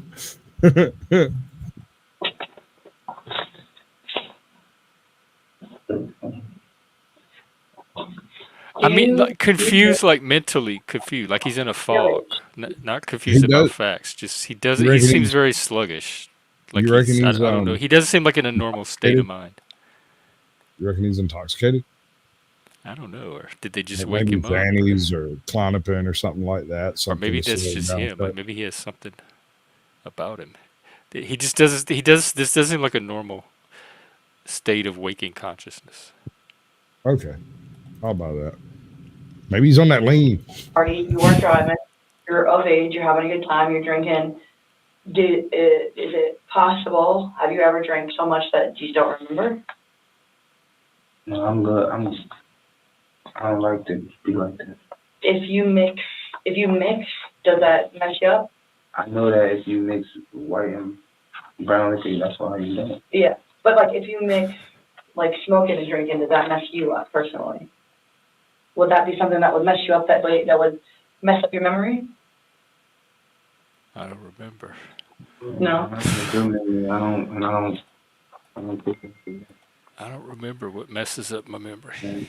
It's to the point where sometimes I see people stumbling. Right? Yeah. Actually, that's actually part of the question. I have a good memory, and I don't remember ever messing up enough that I don't remember something. Okay. If you say so, sir. If you say so. So generally, you don't get so messed up that you don't know what's going on. He doesn't like to be like that.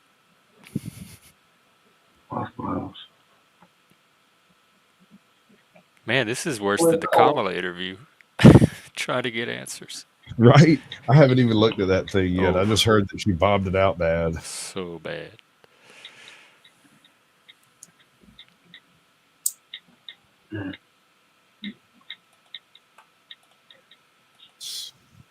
That is the second most annoying sound on earth to me. Nothing.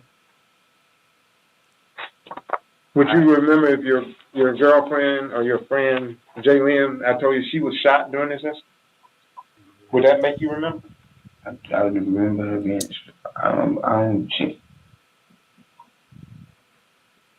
She must have. This is what I'm thinking. This is what I'm thinking. Somebody else. You let me go, right? And I'll go ask motherfuckers who shot her. Let me go first. I'll do some hood investigating. Oh, that's wrong. That's so wrong. I shouldn't take that for, but it is funny. Because like from my understanding, like she got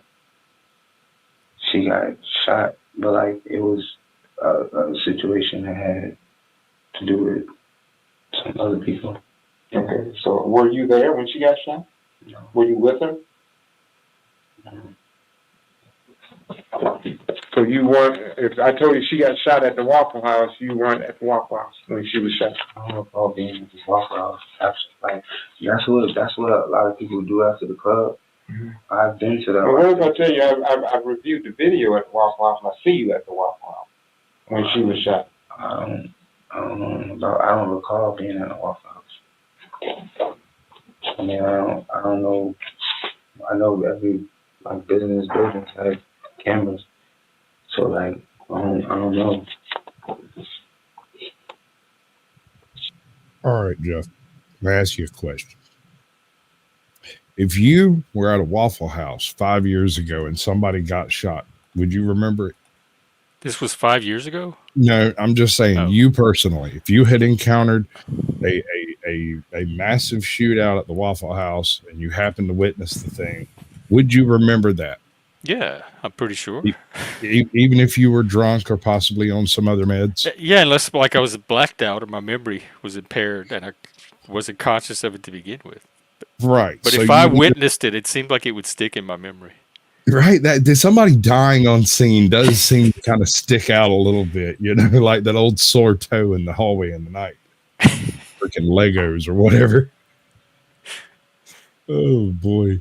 So he just doesn't remember not because he was messed up. He's already established that he can hold his drink. So he just does not recall the congressional defense. Yeah, it could be, but this man doesn't look terribly traumatized by anything.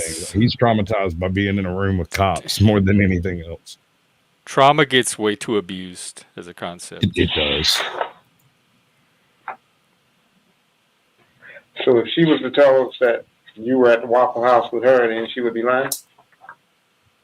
I'm saying I don't recall. You don't recall. You just don't recall. You don't recall any. You don't even recall that night.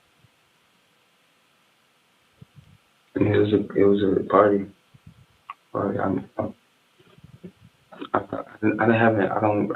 stopped going. Like I used to go out to that club. It's been 3 months.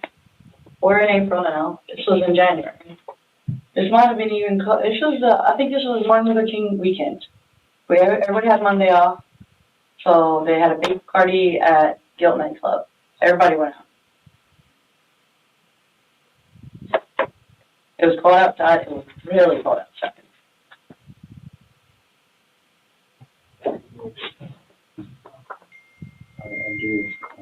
Dude, move your freaking phone. You're killing me.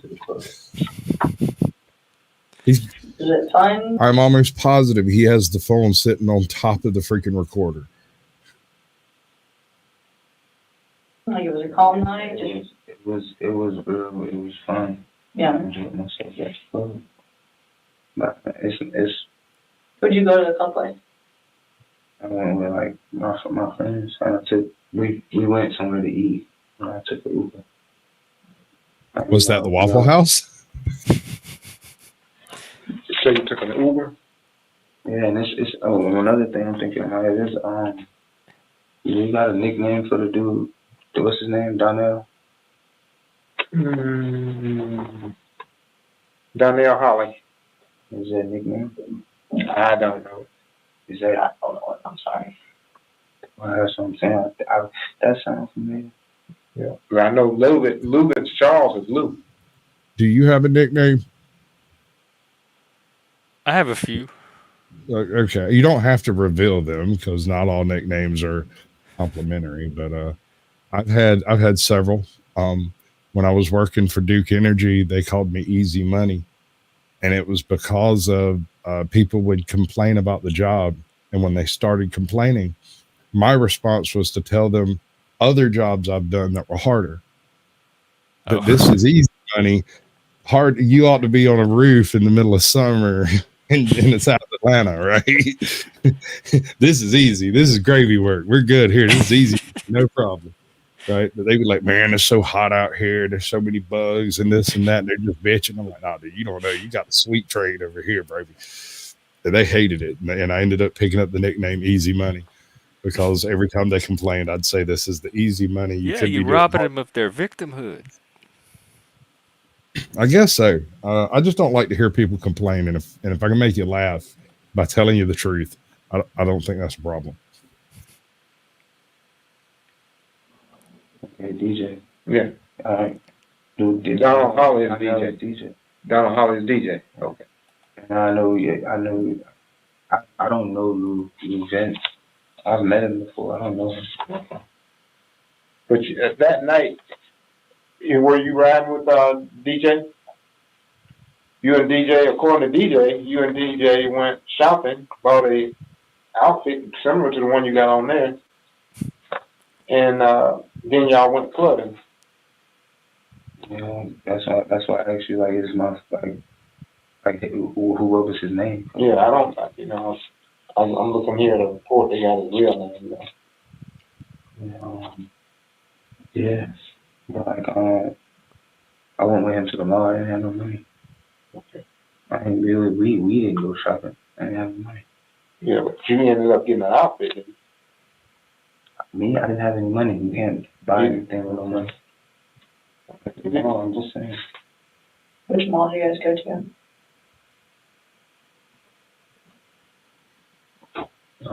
The one over there by the Waffle House. Not the Outliers, but the big one. The one on Outliers.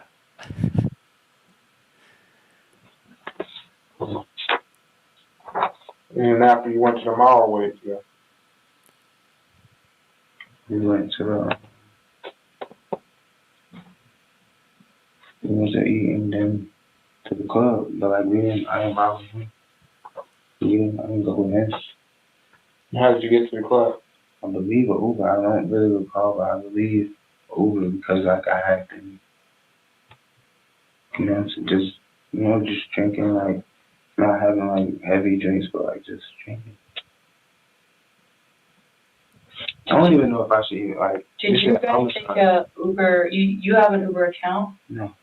How do you Uber? Do you Uber somebody else's account? Yeah, somebody else. I'm not the one that calls it either. Do you remember who called it? No. My man don't know nothing.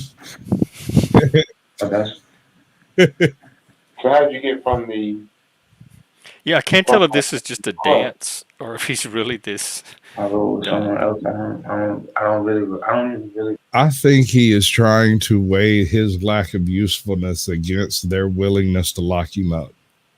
So he's still talking in hopes of getting more information from them than he gives them. I wasn't even sure he was bright enough for that.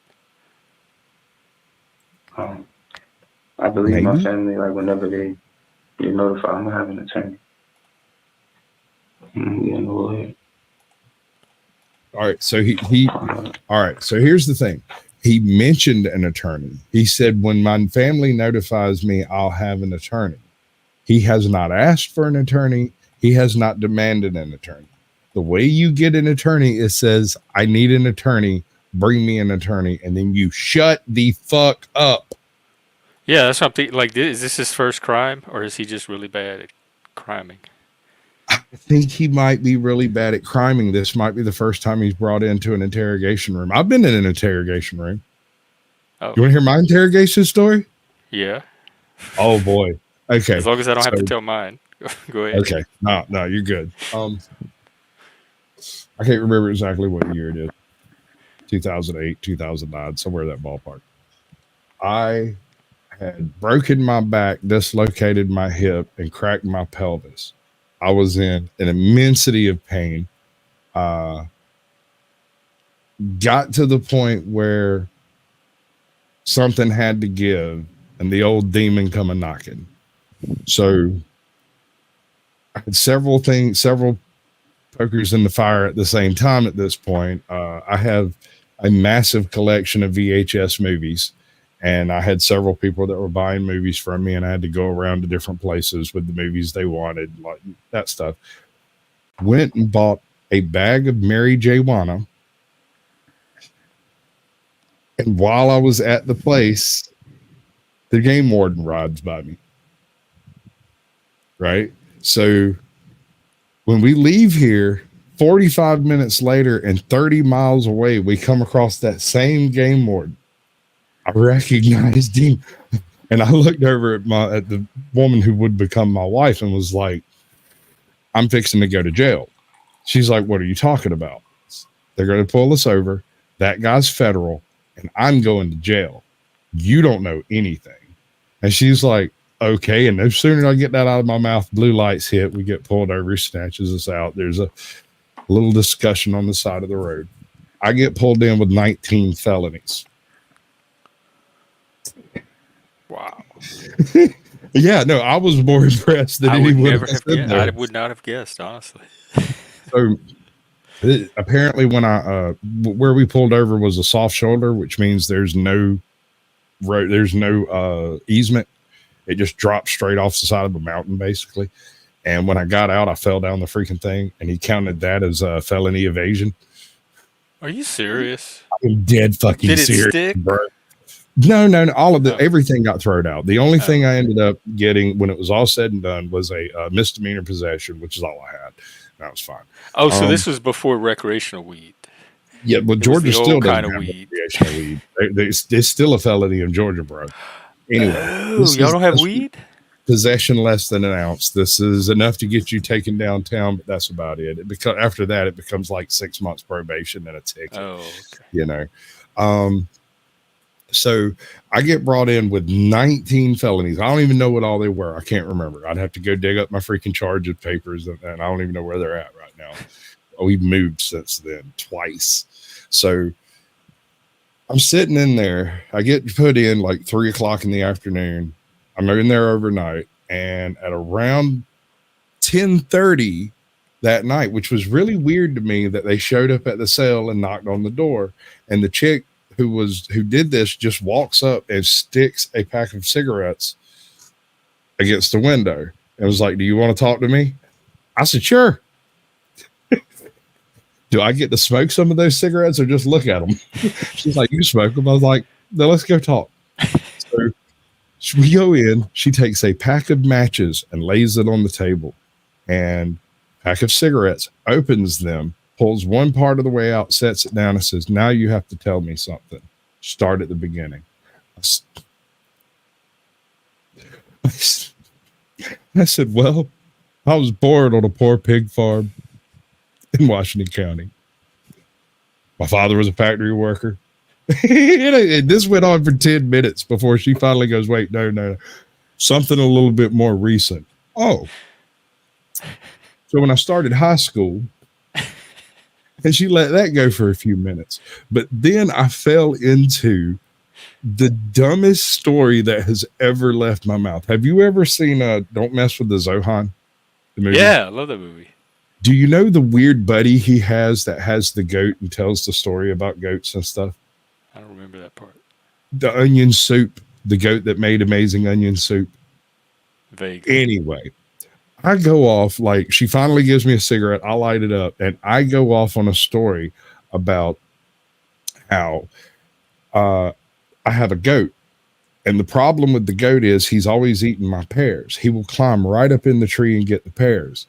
And that rolled into a 2.5 hour soliloquy where I sat there and chain smoked half that pack of cigarettes and sleeved about 10 of them. I right there in front of her, fucking palmed some matches, the whole nine, right?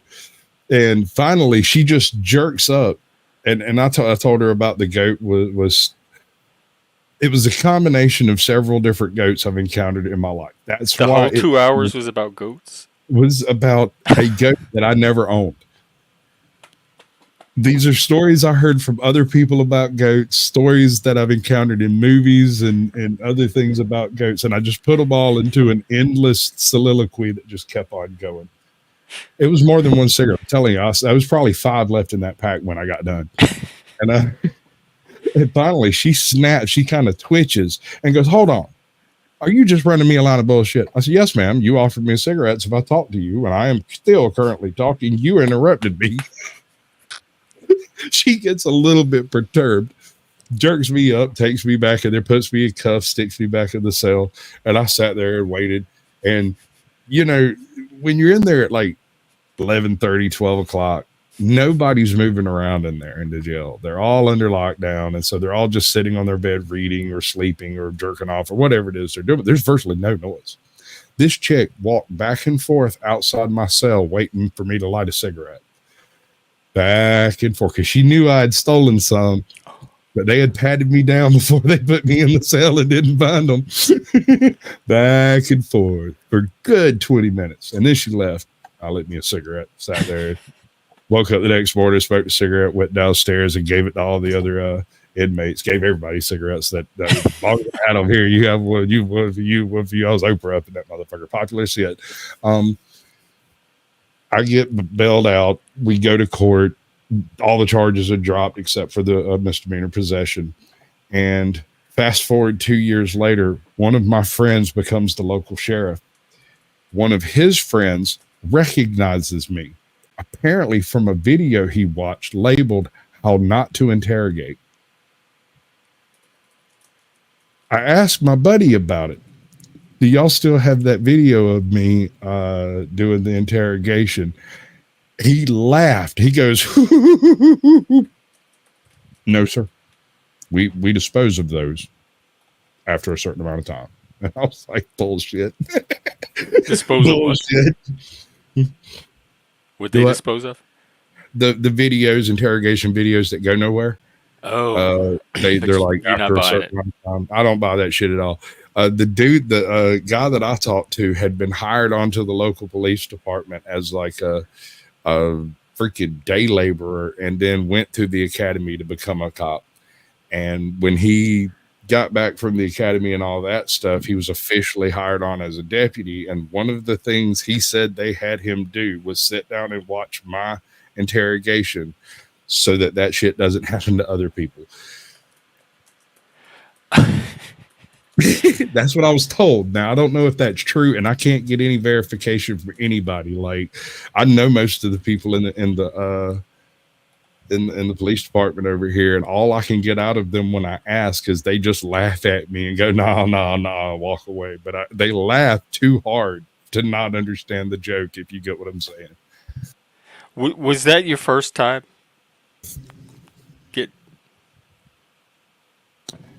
Your first time in jail? I think it was my second time in jail. Oh, because you seem natural to it. Like you knew all the tricks and you knew how to play the social game and everything.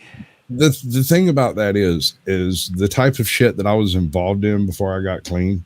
It was inevitable that I would inevitably end up in jail. And so it seemed intelligent to me to go ahead and put together some type of a game plan in my head on how to deal with that with my autistic ass, you know? Wow. So you had that queued up before you even went in. Like I said, paranoia is not necessarily a bad thing, especially when there are 3-letter agencies whose entire and you're doing something to give them a reason to. That's not exactly paranoia. That's What's up, Queen Bird, Smoking Auditor? Who's the other one? I saw another one. Justin Thompson. Ben T. There you are. What's up, bud? Appreciate you coming through. Y'all come up and click the link. I'll up on it. We'll stretch it out. But if nobody else wants to join, I'm not gonna piss into the wind all night on this. I mean, how long do you usually go? 2 hours. Okay. That was one of the things I was going to mention about the way you set up your streams. All you need is like an intro clip, an outro clip, and a set amount of time for a stream. One of the things that happens when you're a streamer like this is if you make your streams way too long and there aren't enough people involved, it dilutes your content. Your charm can be watered down by the amount of time that you sit here and stare at a camera.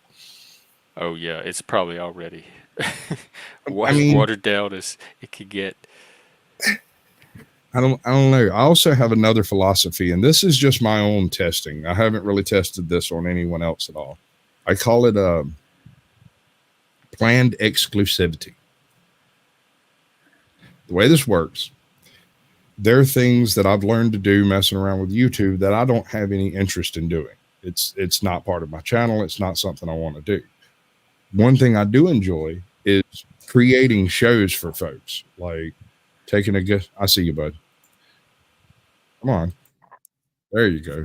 Have you met the smoking auditor? Hello. Nice to meet you. I don't think I have. Hello there. Yeah. He's been around I have for a no minute. clue what the topic is. I'm guessing you're probably tonight's guest. I have no clue what's going on. I just got home. Okay. He was telling us his interrogation story. And then about the goat? Yeah. Yeah, and then he's giving me tips on my YouTube channel. Let me suggestions. Oh, he will blow your channel up. I gotta be careful because he'll make me famous, and I really don't want that. I'm here for fun. He never even uploaded a video until I talked him into it, and the next thing you know, he's how many subscribers you got now? Like 1,500. I don't know why they're subscribing to me. I can't figure it out. You're just so sweet, brother. You're just so sweet. That's the thing. They're all addicted to the sugar. They're gonna get diabetes. Yeah, because you are not meant for this world, son. You are too sweet for this world. But no, dude's the nicest guy I've met on YouTube so far, and I've met some real sweet guys, but takes the cake. I don't know what to make of it. If you want to go back into the interrogation footage, or do you want to go over something specific? Well, real quick, you were talking about the intros, like making it a set amount of time, and the right, problem I have so- with that is when the conversations get going. I try I to hear go you. with that flow. And sometimes it's hard to end them if they're going for hours It's because you miss that gold. I've witnessed you do this. You have the ability to cut people off and shut people down. That is not something you cannot do. So you can do it. If you're wanting to do hours and hours and hours long streams and that's what you enjoy, then this advice is not for you. It doesn't suit your channel, then so be it. Right. But when it comes to dealing with something that in the future will become the product, right? It helps to have enough of it out and around for people to be aware of it, but not to just have it everywhere that it could possibly be. Right. So, planned exclusivity, the way I implement it is I host this show called Sasquatch Shills. I interview people, I get a chance to talk to them, and I determine whether or not I can actually work with them on any type of a collaborative basis. Same way I got involved with Flow State. I watch your content, watch your channel. I try to figure out kind of what makes it tick, and then I'll toss out a show concept, which you'll name it. You'll determine the actual content of it. It's just the format itself that I help you put together. We'll do a little editing, a little bit of YouTube song creation, or maybe go find somebody that watches one of your streams to do a song or something. We'll find you a little music that doesn't get copyright blasted and make it happen, Captain. Get you a few little blurbs to toss up that are funny. Stuff like that. Oh, wow. It's like panel drag. Okay. I call it drip. Some of that drizzle. Drizzle. Yeah, well, I mean, it's panel drip. It's like and I'm open to all that. Like, people have approached me with that before. I don't have the talent to pull it off, but if other people want to enjoy doing that, I do enjoy doing that stuff. And if we can come to an understanding as to what type of stuff you would like to have clipped, and whether, I'll send it through YouTube and try to figure out whether it's copyrighted or whatever, figure out something to do. You need 4 or 5 clips for mid-show blasts, something to thank people for money, something to tell people to go away, like this thing. Wait, hang on. This Money? Okay. Super chats. Yeah. You need some stupid funny thing. See, this one is the one that, like, when I'm just going to end the stream and not explain why, I do this. I gotta bounce. Thanks a lot for proving just how ugly and immature you are. It's been real. And just so you know, I don't really care about your problems. I like that. Right. And then I've got this one, and I almost dropped this one on you just because I thought it would have been funny, but I didn't want to offend you.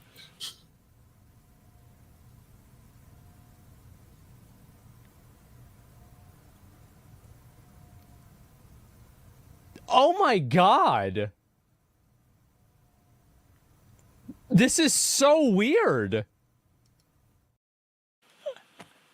He's got the best eyebrows. No, I'm very familiar with that reaction. That would not have offended me. I hit that one all the time. But you know how it goes. And then like there's some other YouTubers I've come across that have said some things, and well, This guy is Teflon. He is like who in the world could I say nearly 100 felony criminal charges have been leveled against the former president, and he is still like rallying and campaigning.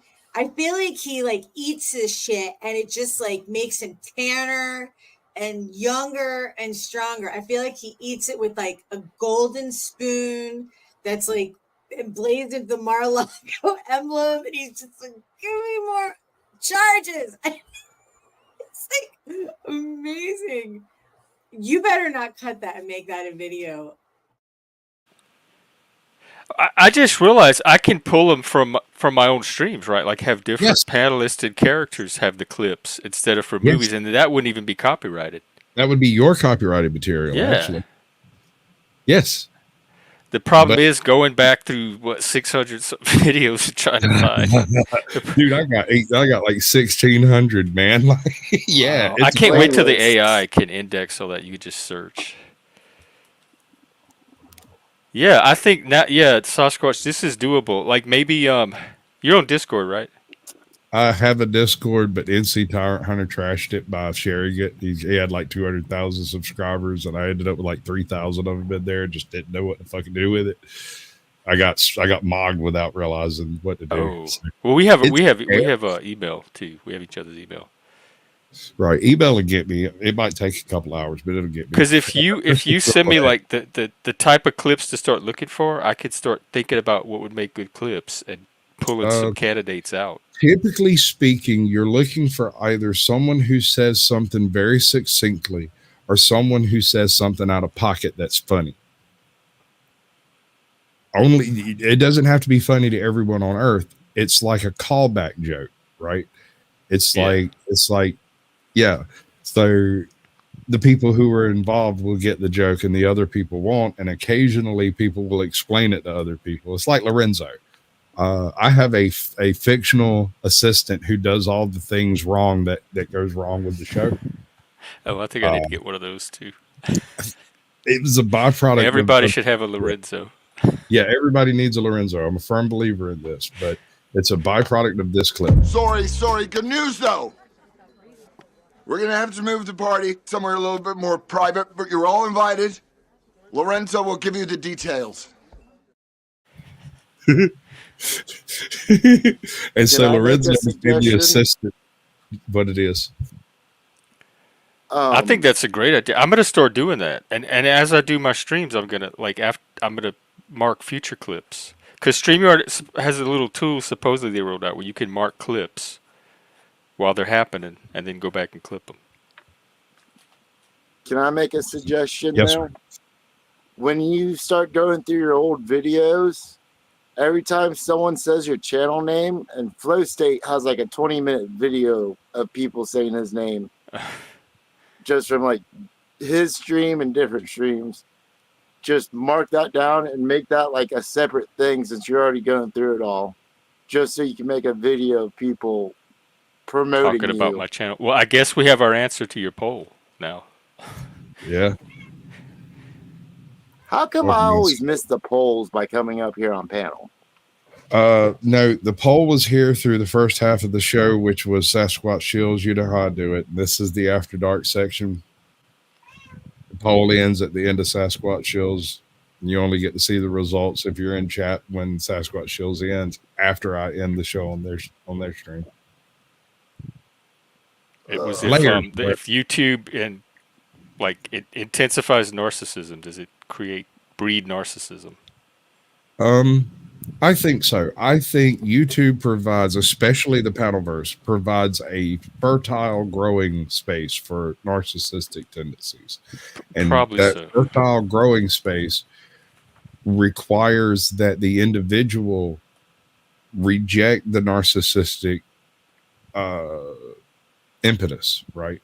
There's a tendency for each and every one of us, and I did it tonight, and it's what I do for filler, is we talk about ourselves because we know more about ourselves than we do about other people. And so we compare everything we hear or see to something that we have either done or witnessed. And ipso facto, you end up talking about yourself. And that is a natural tendency in a social circumstance, but it is not necessarily a healthy one if it becomes pressured speech.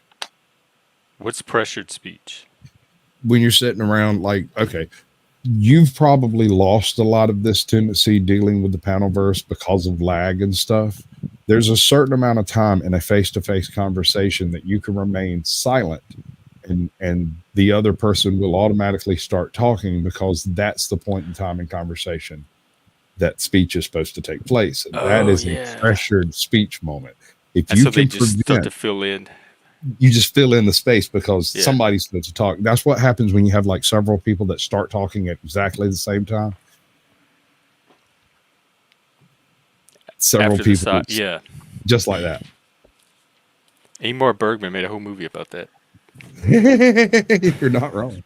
What's up, Joker? Welcome in, bud. Yeah, I did look at that. That's some dark shit, bro.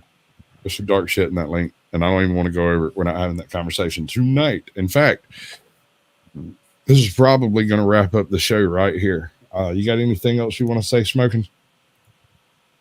Hi from Ohio. Sorry I couldn't provide a better show for y'all because I was late.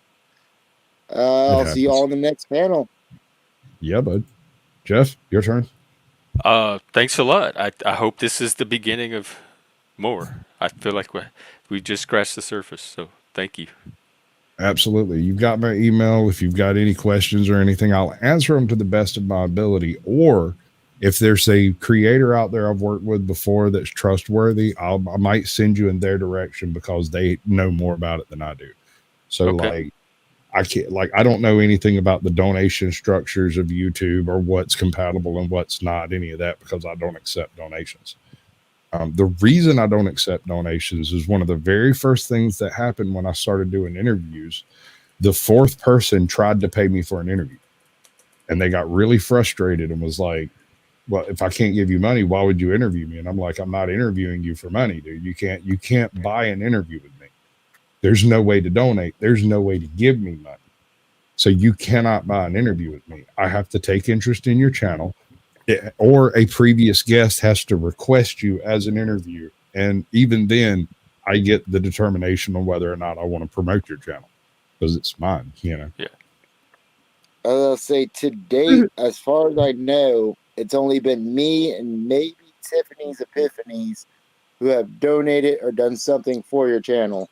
I'm the only one that I know of that's donated $1. He donated $1 to my Rumble during a Rumble stream. Don't tell them how to do it. Rumble stream. I think it was the last Rumble stream I did because I couldn't figure out how to like one or two more later. Okay, but I couldn't figure out how to turn it off. Oh, so you don't want donations then? Not right now. If I'm going to monetize, I'll do it either legitimately or in a more like flow state type of method where I'll pick a specific method by which to do it, because I'll explain that in the after show. I'm not going to give anybody's because on that. Anyway, I'll bring y'all back up in just a second. We can have us a private conversation. The link is still pinned. If anybody wants to join, we'll have us a little chit chat backstage for about 20 minutes, and then I'll probably go get something to eat down at the Waffle House, and I'll try my best not to get shot. So let's see here. We're going to go out with something interesting. 3, 2, 1. And here we go. On my own, here we go. If you're looking for the guilty, you need only look into a mirror. The communists declared that the real differences among our people constituted the weakest and most vulnerable point in our social fabric. It's MAGA country. This is no hoax, ladies and gentlemen. I urge you to run for your lives while you can. We're not making this up just so we can take over the world. The old dinosaur media isn't dying, it's dead. We are the new media. This is our world now. Lay down and die! Peace was never an option. So if we don't step up and win this culture war, then who the fuck will? Let's wake the fuck up! We're gonna get naked. I'm locked in here with you.